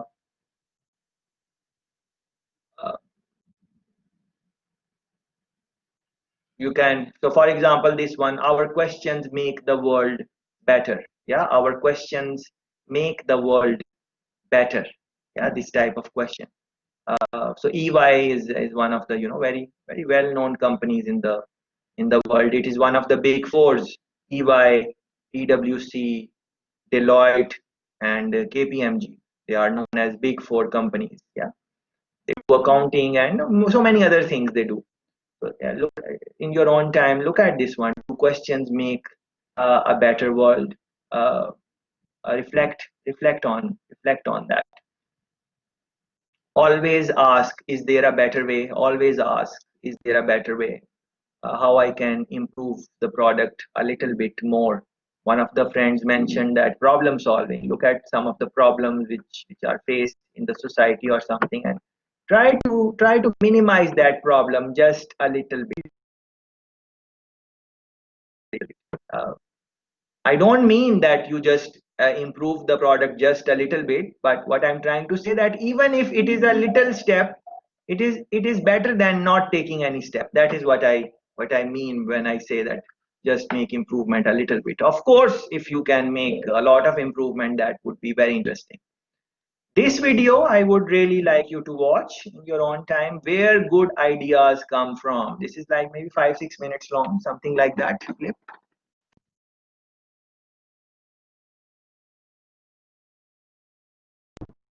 And it will, and try to link it with the discussion, what things I said, things our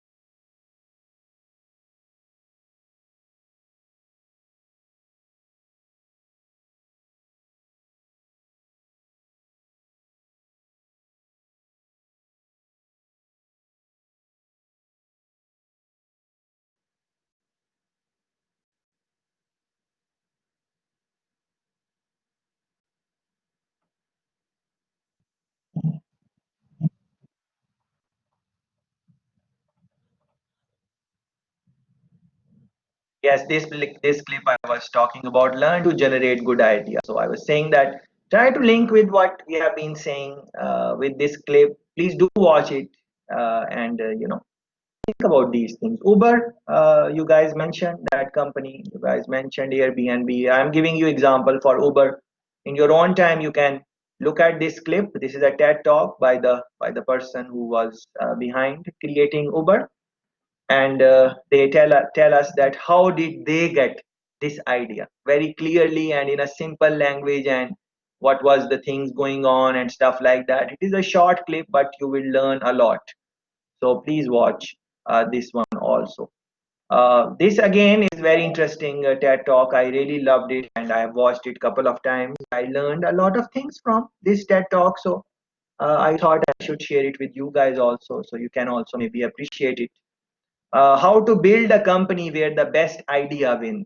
Yeah, how to create that culture, how to create that organization department, how to create that team, even if it is for the coursework, for your group projects or something like that in school, something at work, anything. How to build that atmosphere where best idea wins. Uh, uh, that I think is worth reflecting. That what type of environment or culture or leadership. One friend spoke about leadership, that it depends on the leader how they react and so on. So those type of, please watch this and think about this. Think about the introduction which I gave you for international trade. Think about, because I think that everything starts from, and you would agree that everything starts from an idea. And so international trade will be more successful if the idea is strong, is better, is needed, and even generally our lives would be better if we can think about ideas and stuff like that. So that is why I thought that this would be this would be useful. Uh, any comments, any thoughts overall on what we have looked at so far? Any example you would want to share?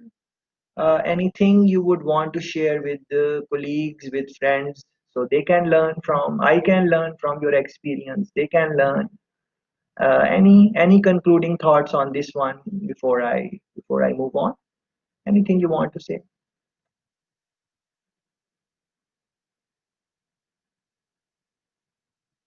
How are you guys? How was your day? Was it busy? How are you guys feeling right now? Like, are you must be tired. It is kind of a little bit late if you have been working. Hope.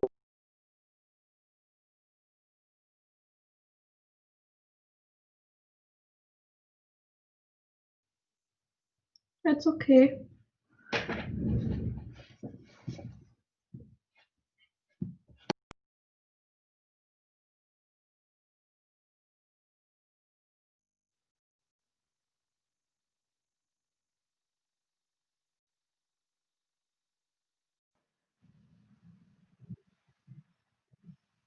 Yes.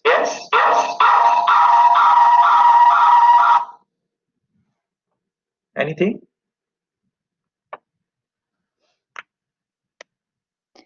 Sorry, what was the question? Because I'm losing the connection with you all the time.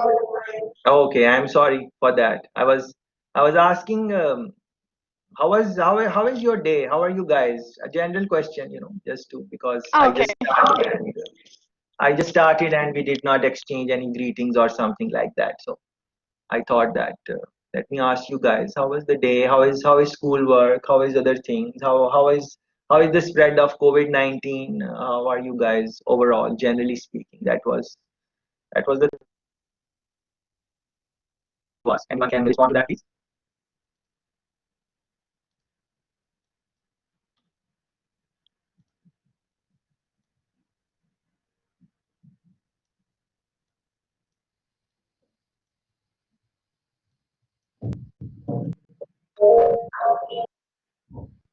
Yes, please go ahead.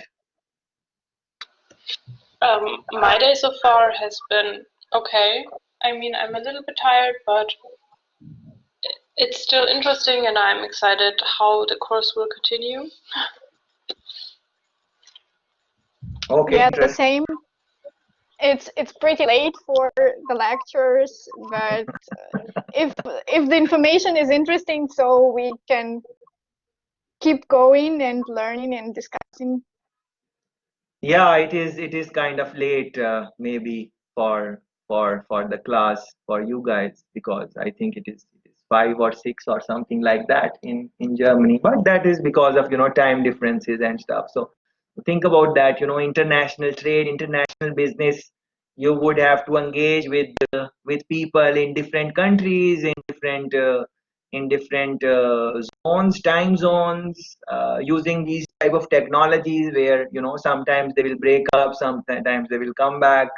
All these different cultures, different ways of talking, different accents. You would have to go through these type of things in international, any type of international exposure. Whenever you would have to think about that. So I think we are good with the way we wanted to start. Let's start our next area of discussion, where we would want to talk about globalization. Yeah, globalization. Yeah. So you must have heard this term, globalization. Um, what what is your understanding of this? Don't worry about how it is explained in the book or how other people explain it or whatever. Tell us, what is your own personal understanding of globalization? How would you define globalization? What do you think about it? Is it good? If it is good, why it is good? Are you getting any benefits because of globalization in your private personal life or not? If it is bad, if you think globalization is not good in terms of ethics, in terms of anything, why it is not good. So overall, try to discuss globalization, positive, negatives, in business, for example, in your personal life. Look at the things which you use. A lot of things you use. Are they made in your own country, or they are there because of globalization? Look at this interaction. Without globalization, we could not have this discussion. Even your colleagues, our other friends, are they coming from same country? No, they are this all of this experience we are having because of globalization, maybe. So but you tell us, try to share your thoughts. So try to say, how are you impacted by globalization? Is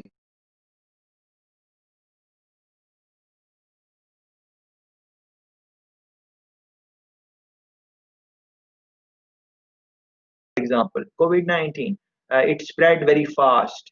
Why did it spread? Is it because of so much globalization? Because we are so much interconnected, and a lot of travel was happening, or is happening, or will happen in the future, and that makes things spread too much. So maybe that is a negative. If we were not so much interlinked, then COVID-19.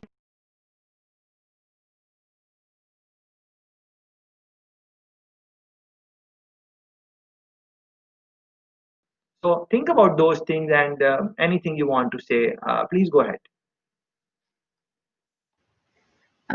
Yeah, so I would describe globalization as kind of like the growing interdependence, or yeah, the growing connection between like economies and like cultures and countries all over the world. And I personally think that globalization is amazing, honestly, because I don't know, it allows us to like ease the way for cross-cultural interaction. And kind of like this is the point that I find very interesting and enriching for our lives, because it's like it broadens our perspectives instead of relying on the narrow perspective that we have or would have when we wouldn't have that globalized level in the world nowadays. And this is, in my opinion, something that drives innovation and shapes businesses. And yeah, actually, this is also the reason why we study international trade right now, and why this is even possible, as you already said. Very, very good, Anna. Very excellent point. So think about these pointers which Anna has mentioned. He's talking about broadening, perspective, changing perspective.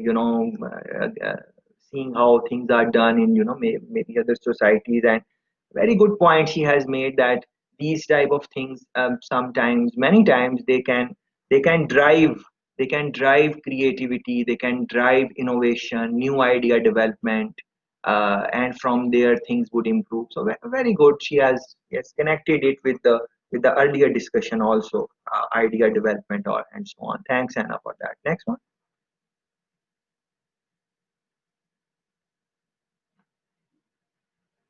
Anyone can speak if the first person is. Okay, so Lina, do you want to speak?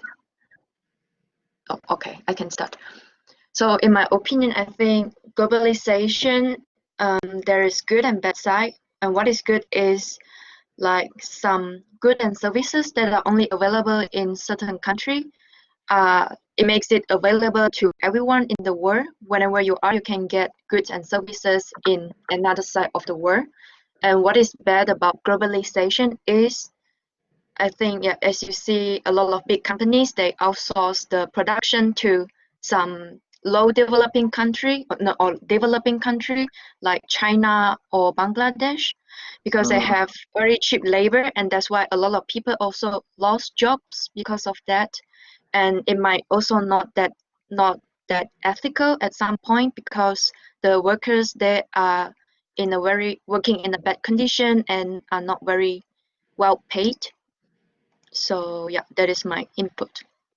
Very, very good, Yon. Thanks for that. So she's trying to, maybe round up the point of globalization. She's saying there are some good things, of course, many advantages, but be mindful of the negative things also. There can be some negative things in some countries because of various things. Maybe the labor is going to be cheap in those countries, so maybe they could be exploited or something like that, maybe because of government policies or whatever is the situation in those countries. And then the international businesses would be able to maybe exploit that situation, and maybe take advantage of that. But then that is more like ethical type of question, which, and ethics is different in for different businesses. It is different for different individuals. It is different. So we need to think about those things also. A very interesting point. Next one, please. I would also. Oh, sorry. Okay, I just start. So what I was actually thinking about, I mean, there are pros and cons, but I always think about like a T-shirt from H&M, which is like €4 or something, because it's like crazy how like prices decrease due to globalization, because you can just, like it already was said, you can outsource it to like a low labor cost country, or yeah, you have so many possibilities to like push down your costs, also at the cost of maybe, I don't know, kids in Bangladesh. So working. Do you hear me? Yes, please. You are talking about push Okay. down the cost. Did you just yeah, okay. So yeah, so for us, maybe it's really great that we have those cheap clothes that we can get at every corner, but you always have to consider the other side, and it's just crazy that maybe the t-shirt is designed in Europe, but then it's produced in Bangladesh and goes to India where it's sewed, and all these steps, which is possible due to globalization, but which is also so bad for the environment and bad for other people. So you always, I guess, have to consider both sides. Very interesting. Environment, again, environment policies in different countries. You would want to think about that. Uh, very interesting point. Thanks for that. And next one. Well, as we said, this whole globalization brings the whole world just closer together, which is, of course, on the one hand, a very good point, because without the whole globalization process, our course today wouldn't be possible as it is right now. But I think something that you should also consider is the loss of identity or culture of one nation, because basically all these different values or traditions are mixed together. So this might lead to an increasing loss of, yeah, as I said, the traditions or the values of one country. So this might not be as clear as it was in the past.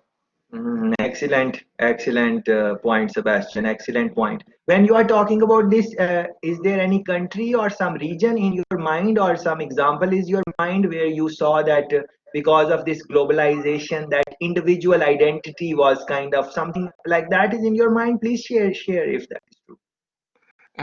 Well, I think not maybe for one whole country, but if you're now going in any country, I think in the whole world, you will find just different cultures in the bigger cities.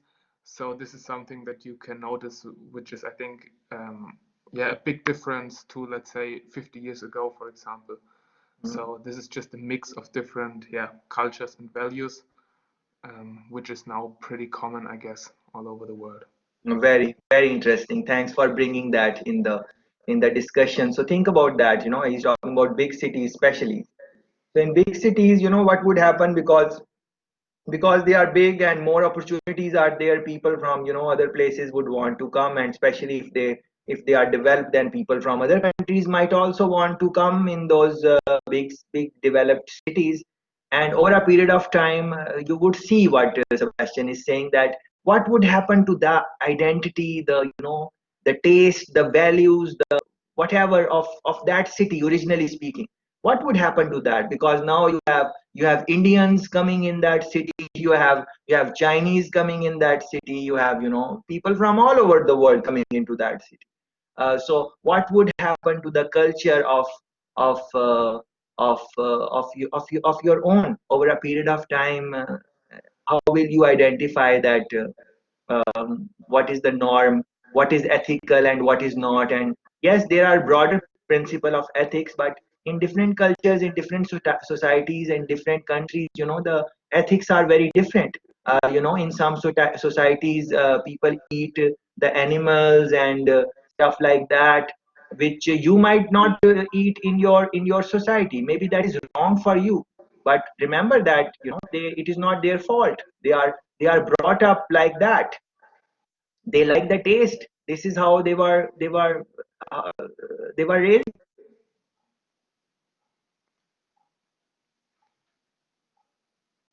Just like them. You would be talking like them, you would be behaving like them. So this can be a very interesting point to reflect on, like, yes, globalization positives and so on, but in the longer run, what would happen to the morals or ethics or the cultural practices of that country, the individuality, as Sebastian mentioned?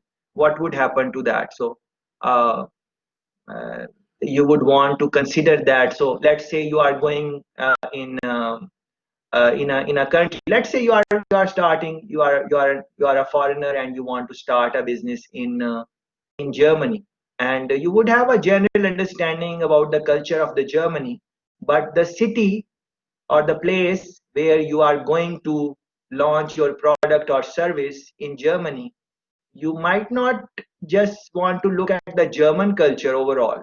You might want to understand that what is the situation of that country, which different people live there, from which cultures, because only then you would be able to really understand what is the requirement of that place which you want to launch your product or service. So it would not be just about understanding laws, regulations, cultural practices, ethics, moral values of Germany overall, but within Germany, there it is possible that there can be many subcultures, different societies, different, depending on what is happening, or any country for that sake. So it is not just Germany; it is any country. You can talk about United Kingdom, England.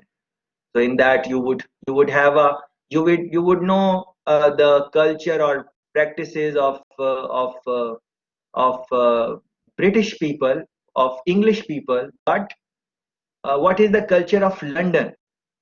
The culture of London might be totally different, because if you have gotten a chance to go to London, you would very quickly realize that the number of English people is maybe less than the people from all over the world, different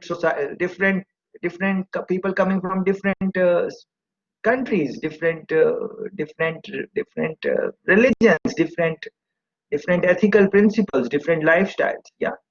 So very good point, Sebastian, about big cities and linking it with globalization. Very interesting. Next one.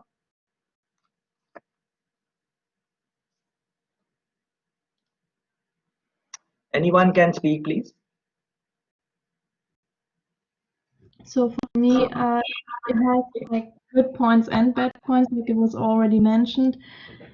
Like without globalization, I don't think that we would be like this in our yeah, we wouldn't have this kind of innovations that we have right now, because with innovation everything goes faster and smoother, and it is cheaper and everything for us, so it is also an advantage for us.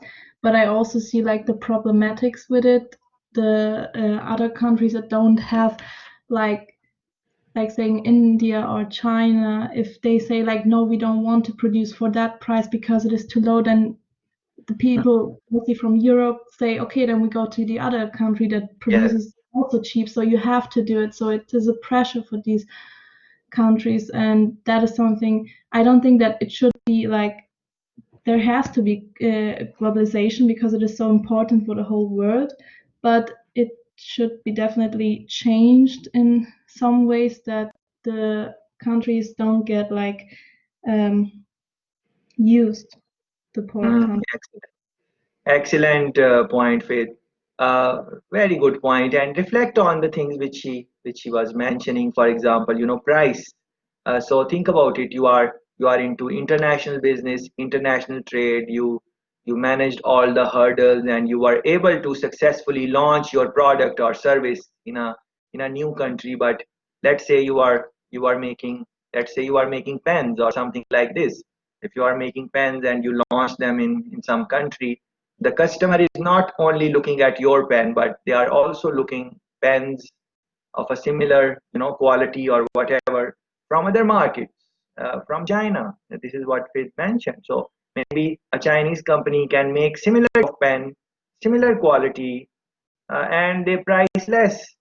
So the consumer, where the consumer is going to buy from? Is he going to buy from me because they like me or whatever, or they will buy from some company in China or some other country where they can get the equally good, more or less, but at a low price. So at the end of the day, a consumer is going to buy. Generally speaking, if the quality is same, they are going to buy from the place which is going to charge them less overall charge. I'm talking about overall charging, not just the price of the product, but also how much price it will take to for the product shipment to bringing in your country, everything. Overall, when you are doing the pricing, then you would want to think about those things. So think about this, how it is easy to enter in international trade, in international markets, because we have internet, because we are connected, because of globalization. But it can be very difficult also. It is also very competitive also, because now the consumer is going to compare you, not just uh, with your country or their country, but with the rest of the world, especially because of internet. A consumer can just run a Google search and find out what is the price of these type of pens across the globe. And think about it. If you have a shop where you are selling these type of pens or anything, you can think about anything. Because I'm holding a pen, that's why I'm talking about this. You can look around and you can select any product which you want to talk about. And now you would want to think that want to make your product at the right price. So what would happen to the profits? One friend spoke about scalability. Yeah, scalability. How you are going to scale up, or what is the margin in the country? You would want to think about those things also. Very good. Next one. Yeah, I think as well as most of the others that already spoke, that there are two sides of globalization. Of course, it has positive sides. For example, most of us, we've done at least one semester abroad in the last year, and that wouldn't have been possible if there would be no globalization. But on the other hand, of course, there's a lot of exploitation from the poor countries, of the poor countries from the rich countries. And also, I think that, as Sebastian said, the cultures kind of get lost, and you can also see how everything gets more and more similar. For example, when you go to Vietnam to travel, you will find a McDonald's almost in every city, which is completely different from their culture, but it came there because of globalization from like the European and European countries and also from America. So yeah, I think it has two sides. Thanks, Lucia, for this. And as our friend is talking about McDonald's, for example, in Vietnam and other type of Asian countries, you would see that what is on their menu. Many times you would find some things on their menu which might not be available on the menu of McDonald's in Europe. For example, in those type of countries in Asia, you might find, for example, rice or something like that on the menu. If someone is from those countries, maybe they can confirm, or maybe they can correct me if I said something wrong. So think about these, how they accommodate the menu and stuff like that in different markets. Very interesting point. Yeah, but uh, the real question is that reflect in your own life and try to say that how globalization helped you, did not help you in your own, from your private, personal, work, school, that type of example. Like for example, Lucia mentioned that we go on these exchange semester abroad, those type of things. So how did that help them, or that did not help them? Maybe you can talk about that. So what I'm trying to ask, that what is the impact of globalization on your life, generally speaking, on your life? That is the fundamental question, but you can talk about any on globalization you feel like. Please go ahead. So I would say that in general, globalization makes life easier for a lot of people, maybe for most people in the world. And it also helps us to just gain more insights into other lives and other cultures, as we are connected all over the world. So yeah, it's faster, it's easier, and it's not just like everyone lives on his own in his or her place and with the surroundings, but it's yeah, like the World Wide Web, everyone can share experiences and share interests. So it's like you live on this entire planet and you can experience it at just like the same time. You don't need to travel around necessarily, but of course studying abroad or traveling is also very interesting and important to gain real experience. But it would also be possible to learn like other languages and to really use them if you just talk to other people from other countries, but you don't necessarily need to be there on your own. So it's just making life easier, and there are a lot of more possibilities and opportunities for most of us. Very interesting. It kinds of open ups the world because of globalization. So, but also with this, the point of this discussion is that are we taking benefit of globalization in our own life? How are we doing things which can help us? Looking at the advantages of globalization in anything we are doing, that is what you would want to think about. Maybe later on at the after the discussion is over or something, in your own time, you can maybe think about that. Because if globalization is good, which it is, it has many benefits. uh, why we are not taking advantages of globalization in our general life? That is what you would want to think. And what type of international businesses are really benefiting from globalization, and what type of businesses are really not, uh, taking benefit of that? What is stopping them from taking the benefit? Some of the questions which you would reflect and think on in your own time, of course. But let's continue with the pointers you want to make about globalization, generally speaking. Next one. Yeah, I In would my say, sorry. there you go. Yeah, Luca, it's your turn. All right. Thanks. In my opinion, yeah, internationalization also has a downside when it comes to groups of companies. being bought from foreign countries with a like higher investment power and all of that stuff. Especially in Germany, it happens more and more often, also due to the really soft trade law that German specialty producers are bought by bigger companies. In this example I'm thinking of from the Asian area. And the thing is that the specialization just is bought, or the tech, the high tech solutions are just bought by other countries, and that is possible due to the soft law appeared here, and that kind of could also be a danger to a local economy, as an example. Very, very, very good, very deep, very profound pointers Luca has made. Please think about these pointers. He's talking about, so globalization, international trade would come up and these things very good, but this can have impact on the local manufacturers, local companies, because think of, as we just spoke about pricing. So if someone in the country, in any country, they are making these pens and these pens cost, let's say, 10 euros. If you import it from China or some other country, for that argument, and they are going to cost you 5 euros, then consumer is going to get those markers, those whatever product the product is, because it is cheaper and it is more or less same quality. So if I am the local manufacturer of these pens, then I am going to go out of business eventually.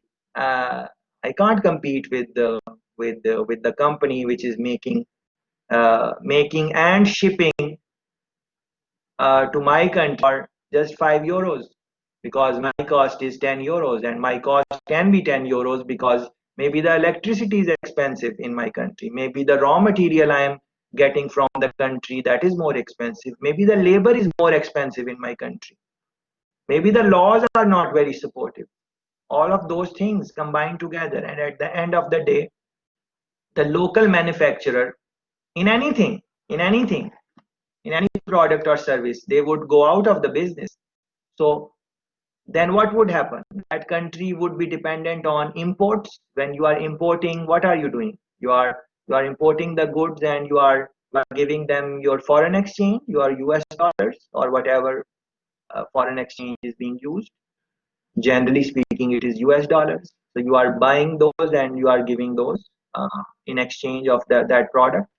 Over a period of time, your country would not be able to make their own products. If they are not making their own products, what would be the export from that country?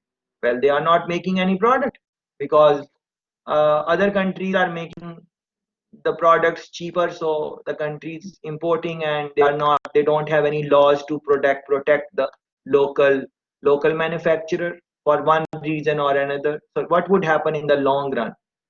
In the long run, more imports, less exports.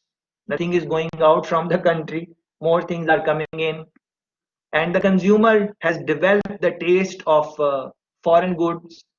So the consumer is going to just enjoy those and demand those foreign products, because think about it, a consumer is not thinking on a big level. A consumer, if I am consumer of this pen and I like this pen and I like the price and I like how it writes, I don't really care where it is made. Do I really care? Ask yourself. So whichever country you are, if you are getting a good pen, do you really see which country it is coming from before you buy it? No, you don't think about that, because you are just buying one pen, two pens, three pens, 10 pens for yourself to write, and you are fine with that, and you are not thinking on the big level. But yes, please go ahead. Please go ahead. I'd like to add something to that point that is quite actual, to be honest. Please. Just take the And example. before you say something, Luca, this. Please interrupt me anytime you want, anytime, Alright. because I'm just speaking because you guys are maybe a little bit shy now, because it is the first day, so maybe you are not very vocal today. But it is more important that you guys speak and I build on that. that is the environment or the culture of our session. So please, Luca, go ahead, and thanks All for right. that. An actual example, especially like fitting your thing you described, is the production of face masks that was actually completely outsourced from Germany. And in times of Corona, where international trade was interrupted, they really suffered in Germany, or we really suffered in Germany to have these masks. And Very good. due to the ongoing internationalization outsourcing, even the health professionals were suffering from not being able to access these masks. And now even the German government implemented the substantiability of such a production in Germany, because what if nobody else would be able to supply them, then we would, yeah, be Excellent, lost. excellent point.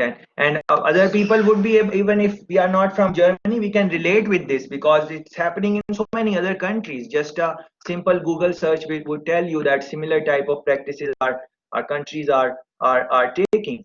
So think about those things. Very very good point. Very good points so far. Next one, please.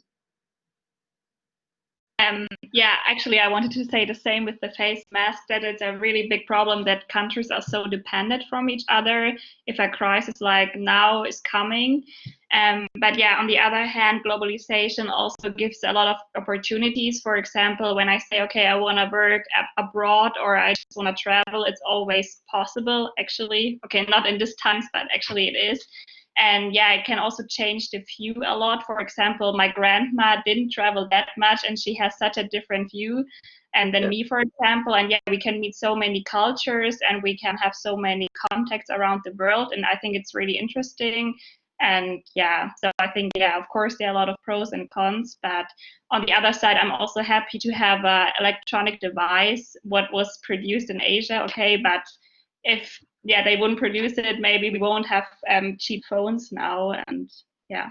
Excellent point, and I'm so happy that you were able to link it with the experience of grandmother. Like, all of our grandmothers, because maybe they have not traveled or the world they were more exposed to, today's world is totally different.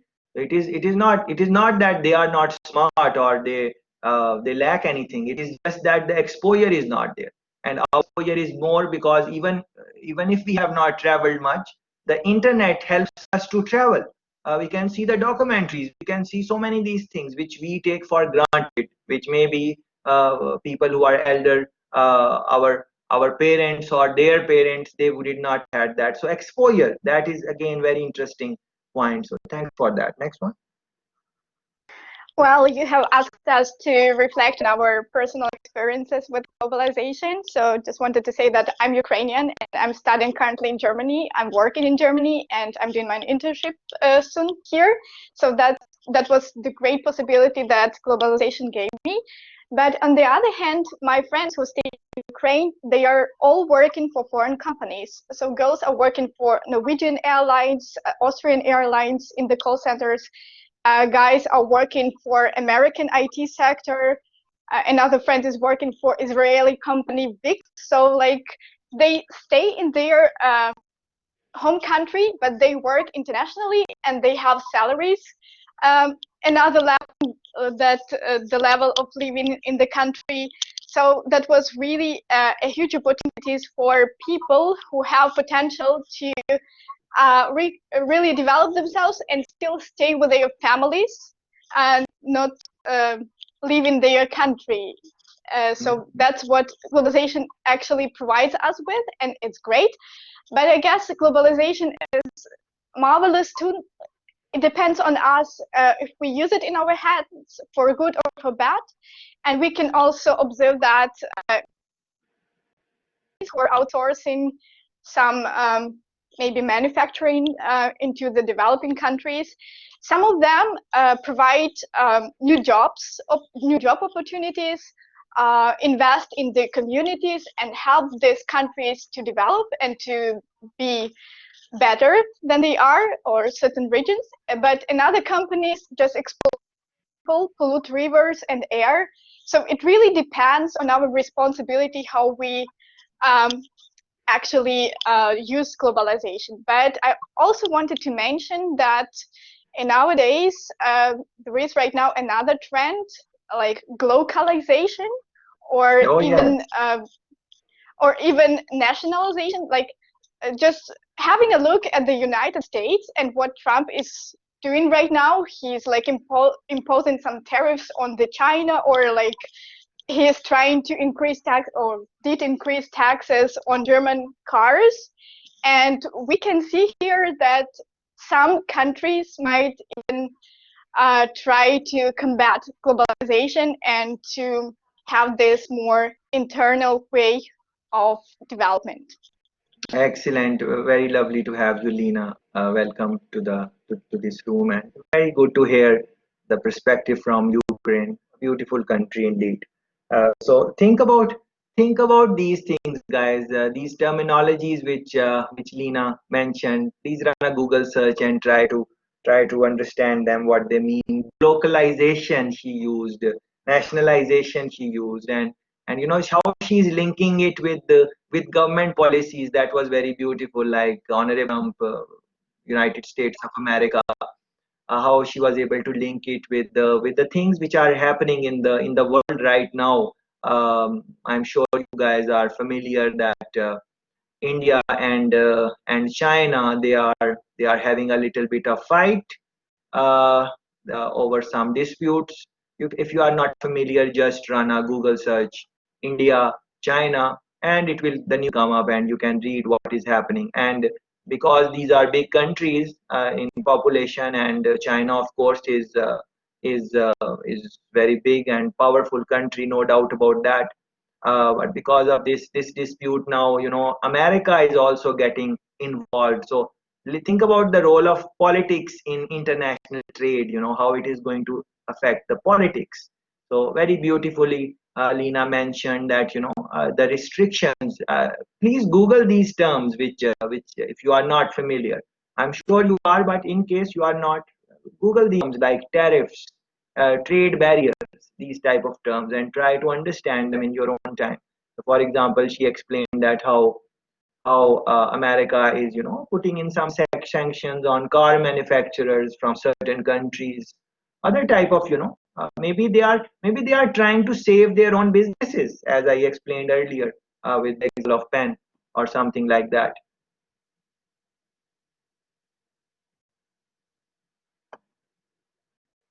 You guys can hear me? Yes. Okay, very good. So maybe because of those type of sanctions and those type of things, international trade is going to get affected or impacted or something like that. So see the linkages. Uh,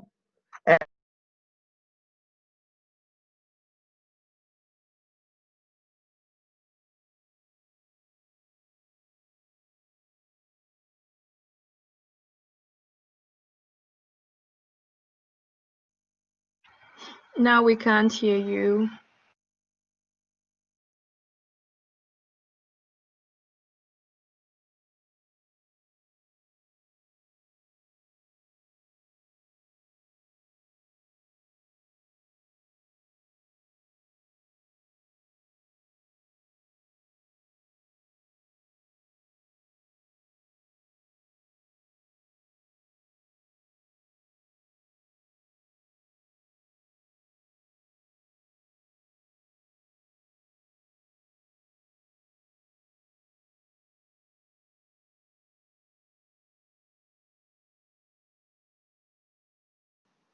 Hi, should I talk?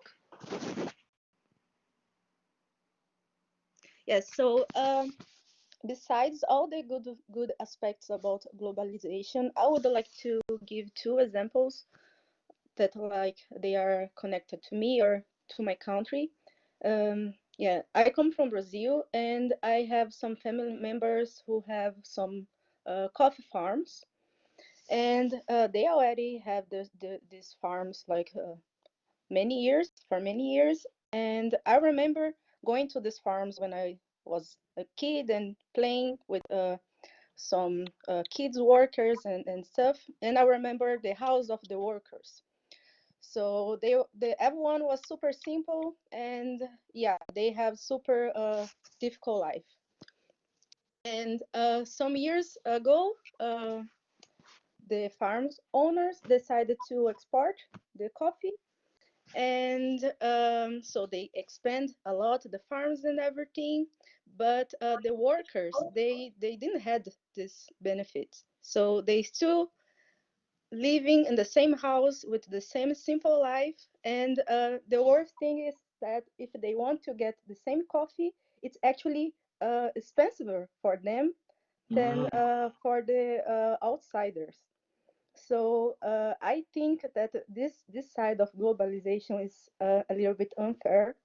So I think we should actually see and read the label and try to understand more about the company and from where the product come from before buying something.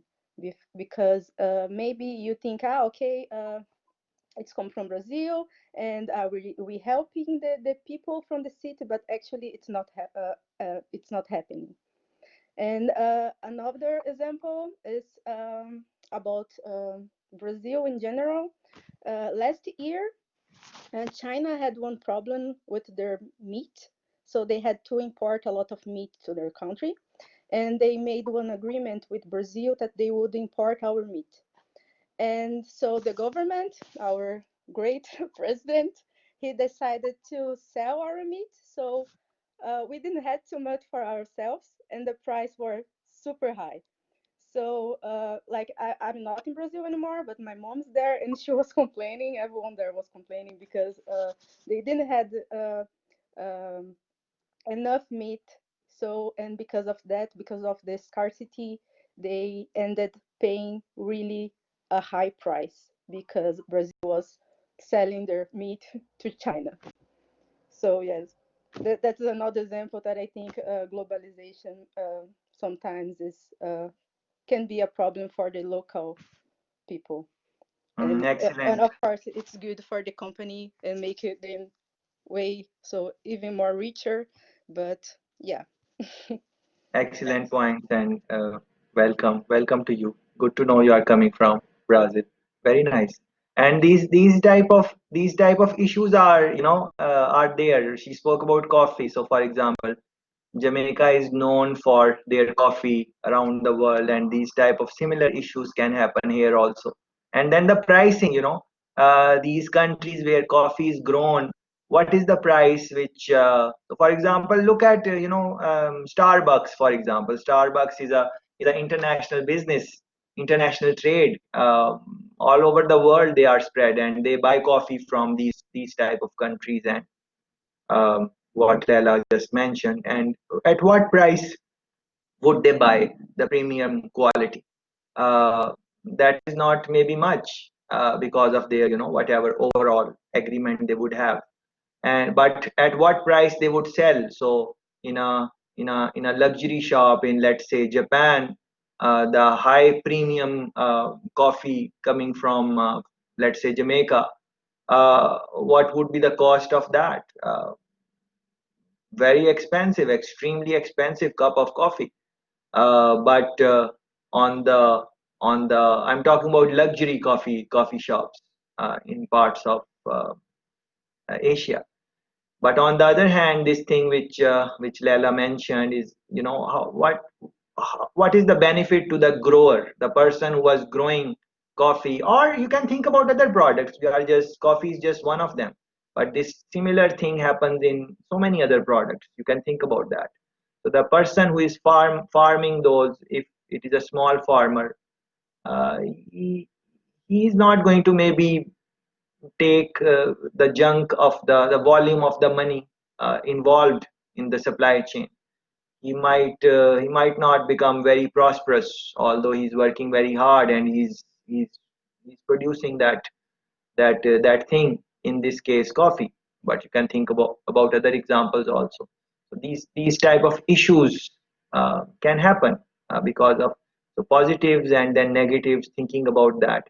And then as an international trade, as an international business, you are trying to, all the time you are trying to minimize your cost. That is the thing, you are trying to minimize your cost. So yes, in this type of discussion we will talk about ethics, and we should be, this, and we should not do that. But in the real life, in the real world, Companies are doing all different type of things to save the cost, to minimize the cost, so that they can transfer that saving to the consumer. So consumer is saying that the world should be run ethically, and people should not be exploited. This is what consumer is saying. You and me are consumers. We are not necessarily making some product. Maybe some of you are, but I'm assuming that none of us is in international business or something like that, practically speaking. So, as a consumer, we would say ethics is good, and pay the wages, and don't exploit, and child labor is bad, and all those type of things, and which you guys are mentioning, ethics and all that. But at the end of the day, when we go to the shop, and they say, well, this is the pen. This pen is ethically produced, no cheap labor, no exploitation, aware of ethics, and because of all those things, this pen is going to cost you 20 euros, because we did not exploit anyone. So that is why it is expensive. So this is 20 euros. And this is another pen where we did what we had to do, and this one is 4 euros. 4 euros. 4 euros. So which one you are going to buy? Are you going to buy the product which is ethically made and it is expensive, or you are going to make a product which an international business just made it? Yeah. So we know the answer. We know the answer which one we will buy. Uh, Even if we say that we are going to buy the product which is ethically produced and we will pay more, how long we can do that? Can we do that for the rest of our life? Not really. So at the end of the day, it is all about pricing. So consumer saying all these type of things, but businesses know that at the end of the day, if the product is not priced at the right level, then consumer is not going to buy it. It's more lip service. Lip service. They're just saying things. Yeah. So these are the dilemmas in international trade. What to do? So ethically, morally, these things are correct, especially the issues Leila raised, coming from Brazil. And I'm sure they are in developing countries, these are the issues. Even in developed countries, some of these things are there. But then because they are developed, they can pay the minimum wages to everyone, and they can have better policies, for example, less working hours and still pay the money, and those type of things. If someone is out of job, these countries will give them some money so they can keep running their life. But generally speaking, if you are talking about international, if you are talking about the world, majority of the countries cannot do these type of things. Majority of the countries don't even have clean drinking water. Be it any country, be it India. What is the situation in India? You know that. You can run a Google search and know what is happening. So think about these things. Next one, please. Yeah, what I want to say is actually something about what you mentioned before. So of course, many companies can actually benefit from globalization, but certainly not all of them, because first of all, there has to be an international demand for the product. So I don't know, for example, like German traditional clothes, there would not be an international demand for that. But also in the past, some famous companies, they failed to be successful abroad. Because, for example, Walmart, when they tried to open their stores in South Korea, they could not meet the preferences of the society, which were like small packages and also aesthetic preferences. So they failed to actually modify their products to fit into the market. And yeah, that's what like many companies have to be aware of if they decide should they go abroad or should they stay. Very, very interesting point. Thanks for this, Julie. Uh, modification of product, how much you should modify, which aspects you should modify, all those type of things. In international trade, you would taste, the consumer taste, consumer preference. Your product or service might be doing very well in your home country, but you need to think that I'm going in international business, international trade, which aspect I want to maybe make some adjustment in. On the same side, how much adjustment you can make. And if you change it too much, then what would happen to the identity of that product, the brand of that product? What would happen to that? Just like one of our friend mentioned earlier that people coming from different places in a city, that changes the identity of that city. It becomes harder to understand the way of doing things in the city because all different people are there in that big city. Same for this uh, this change of taste, or modifying your product for different markets. Yes, companies do that. We spoke about McDonald's a while ago. McDonald's in different countries, they would change their menu suit the needs. Sometimes change the taste also a little bit. And you can think about all these type of fast food chains and KFC and Burger King and these Pizza Hut, these type of companies. You would see that they are international businesses, but they would change the taste a little bit. Other businesses like Coca-Cola, Pepsi, these type of international giants, how they modify the taste and how much they modified. These type of questions are they would not have to modify if there was no globalization. But then if there were no globalization, then the profits would be very less because you are just limited to your own place. But now your product is well known across the countries, across regions. So very interesting points to reflect on under globalization. But again, let me remind you the basic essential question. It was that how do you think globalization has impacted your own life? That was what we were trying to discuss. But anyways, please go ahead. What you have to say. Okay, I would also my point quite. Is there anybody else? Okay, my points are quite similar to Leila. Being also a person from a developing country, I think globalization mostly benefits the wealthy people and not really the poor people. The value added taxes above 25% still exists in some nations. Some tariffs also above 70% still exist for some products. Unless borders are quite completely removed, I think the advantages of globalization are quite challenging to achieve. And for the people who have the power, of course, to dictate the policies, would reap the most and have significant rewards. And people who also have loads of money to invest would definitely have their banks rising compared to the households who are living from check to check. And this would also require suppressing maybe the ability to pursue a better job because they'll be definitely discouraged. Another point of mine was also that I think globalization would encourage people to cheat. And with this, I mean, for example, I'm talking about mainly food. The statistics of consumption of food, mostly in America, show that Americans eat almost like 200 billion calories in a day. And this is definitely way much more than they need and shows that 8 million people are hungry needlessly because of these consumption habits, and this food is also going to waste. It's not like it's food that is going to actually be consumed. So I think, yeah, those are my points. Oh, great points. Thanks for this. Some new interesting points our friend has mentioned. And look into these type of figures and try to understand what she was trying to say.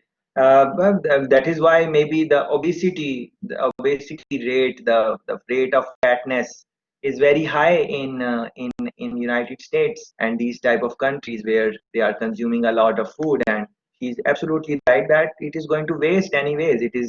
It's not healthy lifestyle. So you can just run a Google search: obesity America, uh, school going children, young adults, college going people. You would be surprised how obese the society has become over a period of. So good point to think about. Another point which our friend mentioned was about who would benefit from globalization. So she's making a point that the companies which are already established, companies who have supply chain across the globe, whose brands are well known, they will be in a better situation to take more advantage of globalization. But small company, it can be very hard for them to really take advantage. Because think about it, the products you buy, any product, let's talk about candies, let's talk about chocolates. So if you are buying certain type of chocolates, which brands you are buying? You are, maybe you are buying, international brands like Bounty, Kit Kat, Mars, Twix, Cadbury, these type of brands which are available all over the world. Generally speaking, people would consume those type of things. Yeah. So for if you are and see how many chocolates are there in the store when you go to buy. Maybe 20, 30 different type of chocolates are there. How many you are going to buy? Which ones you buy again and again? It's the same ones. So in that you are already in the habit of buying those, and they are already successful, and their taste has already conquered the world for the price. Of course, there are very expensive chocolates also, but I'm talking about general layman, what type of a regular folk, what type of chocolates they would buy. So in that market, for a person to make a new chocolate and make it successful, forget about international trade, forget about international business, just in their own local market, you can imagine how big the challenge is going to be, because you are already familiar with some brand. You already develop your taste, how open you are to to try new things. Think about anything, snacks, chips, the chips you buy, those are the same chips which you are going to buy again and again and again, generally speaking. You might buy other ones, but you have acquired a taste now.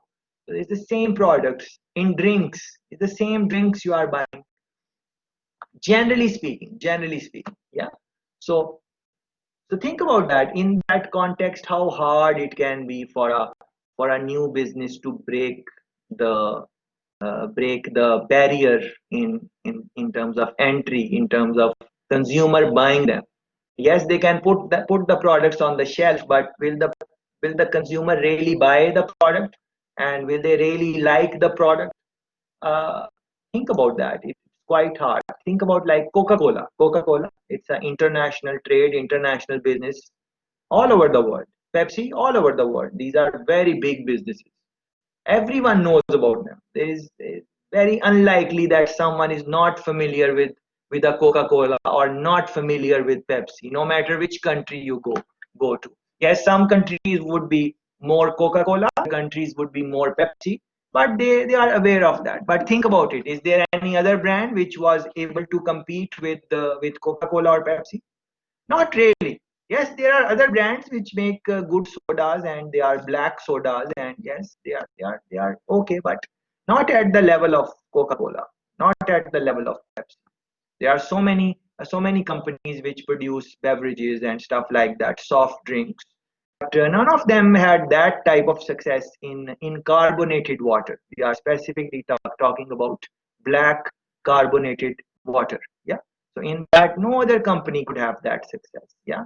Did they try? Yes, they tried. You can you can just run a Google search. People tried really hard, but could not break into that. So what is that? Once yeah, other international businesses, you are a new business, for you to land into an international market and make it success also, it's quite challenging, depend on and then there are so many other things which we will discuss in this week. Government policies, regulations, laws, all those type of things are there. What type of one friend mentioned the importance of leader, that it is very important that who is the leader. That is very important. So when you guys mentioned the example of Honorable Trump, he's the leader of the superpower. Of course, China is very, very, very strong. Of course, Russia is very strong. There are other countries which are strong financially and so on. But if we want to pick one superpower, one country which is number one in the world, you like it or not, it is USA. So think about that. A person like uh, and I'm not trying to say anything against Honorable Trump. If you look at his life, He is a quite successful businessman. Trump Towers and those type of things. He's very successful and accomplished and rich, of course. So he's an accomplished person in his own in his own capacity. Uh, but think about it, once you become a leader of a country as influential as USA, think about the policies, how those policies can impact the trade. Uh, some friends spoke about Germany and the ban on few things from US. But think about even the neighboring countries like Mexico, the relationship of Mexico and USA, and so on. These things are, so you would see what we are trying to do in this discussion is trying to establish how things are interrelated, interconnected in international trade. This is one module where you would be drawing things from various modules, from your own life, from your own observation, because things would be very much interconnected because of the theme international trade. It would involve so many things. Yeah, very good. Next one, please. Yes, I would like to talk about something that probably every one of you have heard about, and I think you mentioned it before when you were talking about freshwater supplies and coffee. So it's about Nestle, and I also dealt with Nestle in the last weeks because of a big paper I had to write. So I think everyone knows that a lot of bad news is going around about Nestle and the way they deal with the resources, like with land and natural resources, but also with people working on coffee plantations or something like that, but also with fresh water supplies.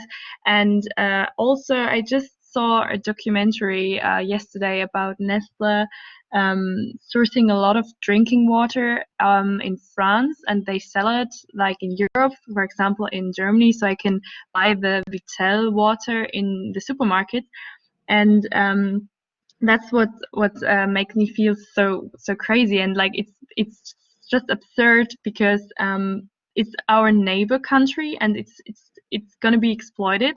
Also, the village where we take the water from, and I feel like it's just crazy because we are talking about developed countries in Europe, and it's still happening, and also there are studies that say the water we can have here in Germany out of our the tap water is as good as water we buy in the bottles, or maybe even better. So it absolutely makes no sense to buy this water from another country where people maybe like to work for Nestle because it's a huge employer, so it's important for the economy.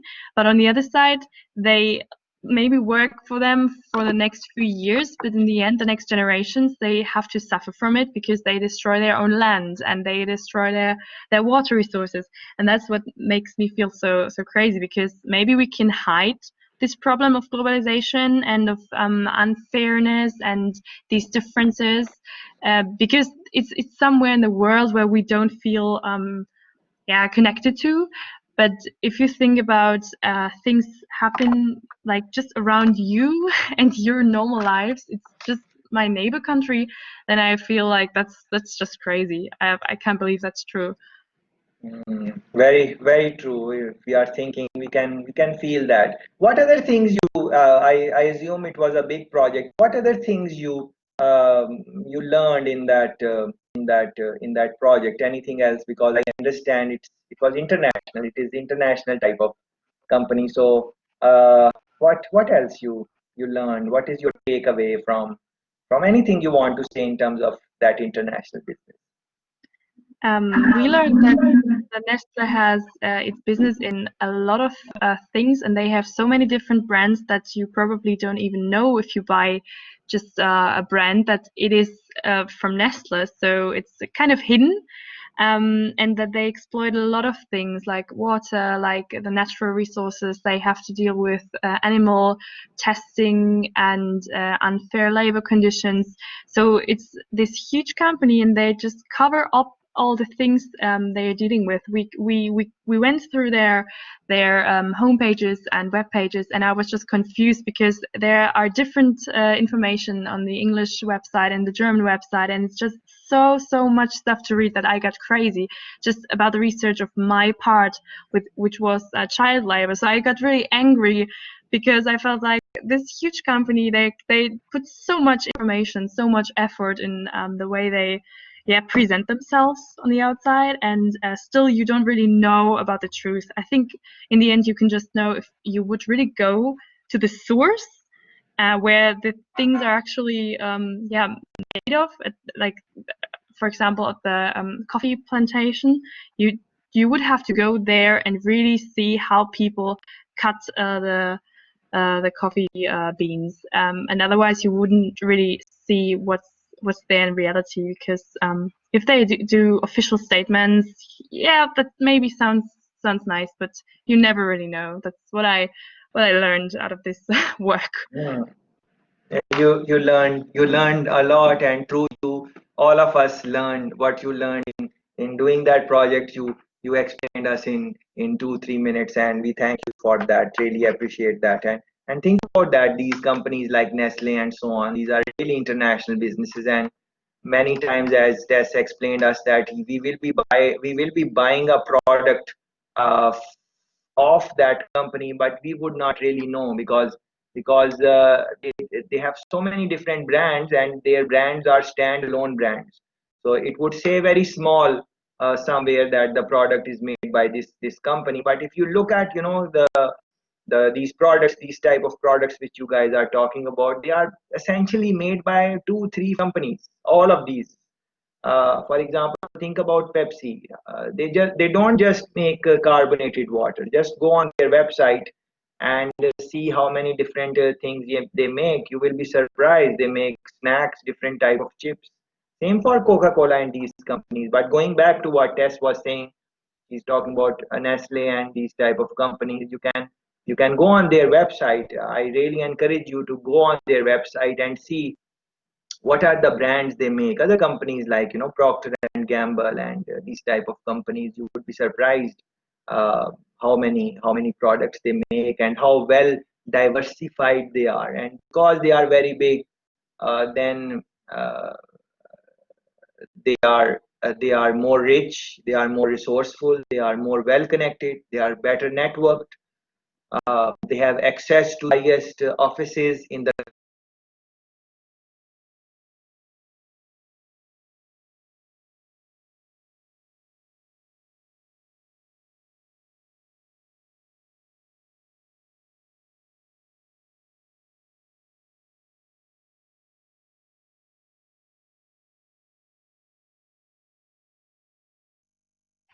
I think you're gone again.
Guys, is the course over now or?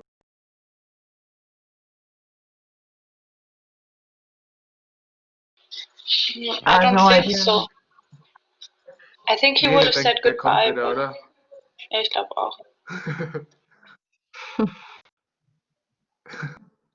Halt auch so vom Arsch.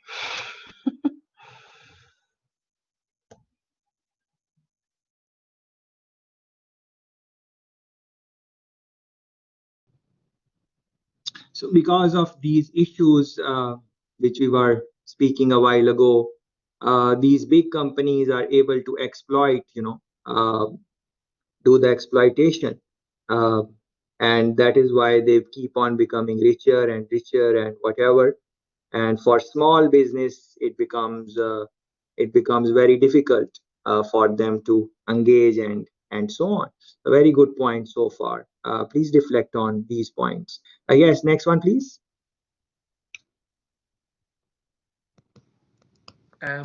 Well, this is actually just something that I wanted to add to the point that you just said, because I think that this is not only the case for the small or bigger companies, but also it can be the case for some economies, because in another subject this semester we had a look at Romania, and there they have the case that a lot of the talented young people that graduate from college choose to go to other countries to work there, like for example rather into Central Europe, because they just have better standards of work, for example with pay or other regulations. So this is something that I think does not only meet for or comes true to the companies, but also this is just a kind of cycle that's bad for the whole economy, because yes, as I said, the talented younger generations tend to go to other countries because of the globalization.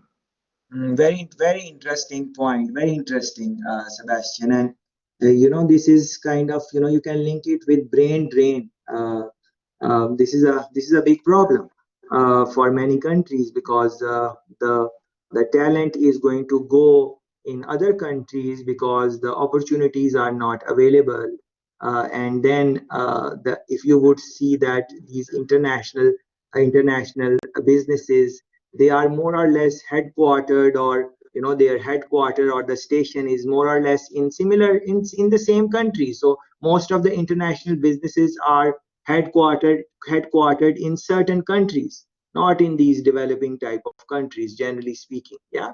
So think about that. That is very good. And our friend gave us example of Romania. Earlier on, another friend, if you guys remember, she was talking about Ukraine, how her friends are able to work in call centers and these type of places and IT centers in Ukraine, because those international businesses are available there, are trying to do something there. So those young people are getting those opportunities. On the other hand, there can be the case that the country is very good, but they don't have those type of opportunities. So then what would happen? Just like as Sebastian explained us, the brain drain is going to happen. People are going to go to other countries and so on. So that can be a big challenge for countries. And then what are the things international business would look at before they would want to come to your country? What are the things they would want to look at? What are the things they are considering when they are trying to come to your country? They are looking at these things. Who is the leader of your country? Is it someone who is going to restrict some things in terms of flow of raw material, or what are the sanctions like? Are there some sanctions which are permanent, or with the changing regime, new sanctions are going to come? How stable the country is? Are there other international businesses which are stationed there? What has been their experience? These are some of the things which these businesses would want to think about before they would want to enter skilled labor. The labor is skilled or not. These people are. So if these international businesses, just like our friend explained us that for Romania, and other friend explained us for Ukraine, for example. Those international businesses are going there because they know that the talent they are looking for, the skill set they are looking for, that is available. If that were not available, then they might not have gone there for sure. Why they would want to go there? So again, leadership. One friend mentioned that those leaders were thinking about what are the skills, what are the things which would be required um, to support international trade, to support international businesses if they come to our country. So first you would want to develop that infrastructure. So they were working on those type of things. So very, very good. Next one, please.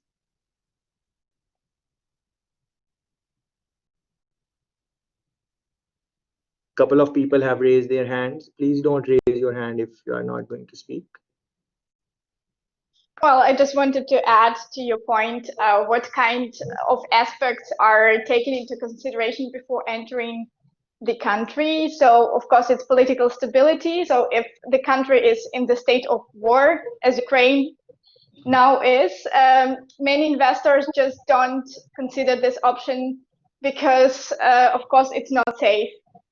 And another thing is the democracy and corruption. So if the country is corrupted, people like business people have to be aware that honest way of doing business is not for this country, and they will have to share with some people their profits in order to be able to do business like in general there.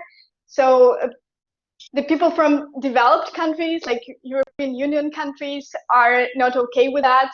That's why many developing countries are suffering from a lack of investments because of this corruption, and the democracy level is not sufficient for established companies to enter this market. Excellent points. These are the things which we would be looking at during this semester, but it is good to have those thoughts earlier on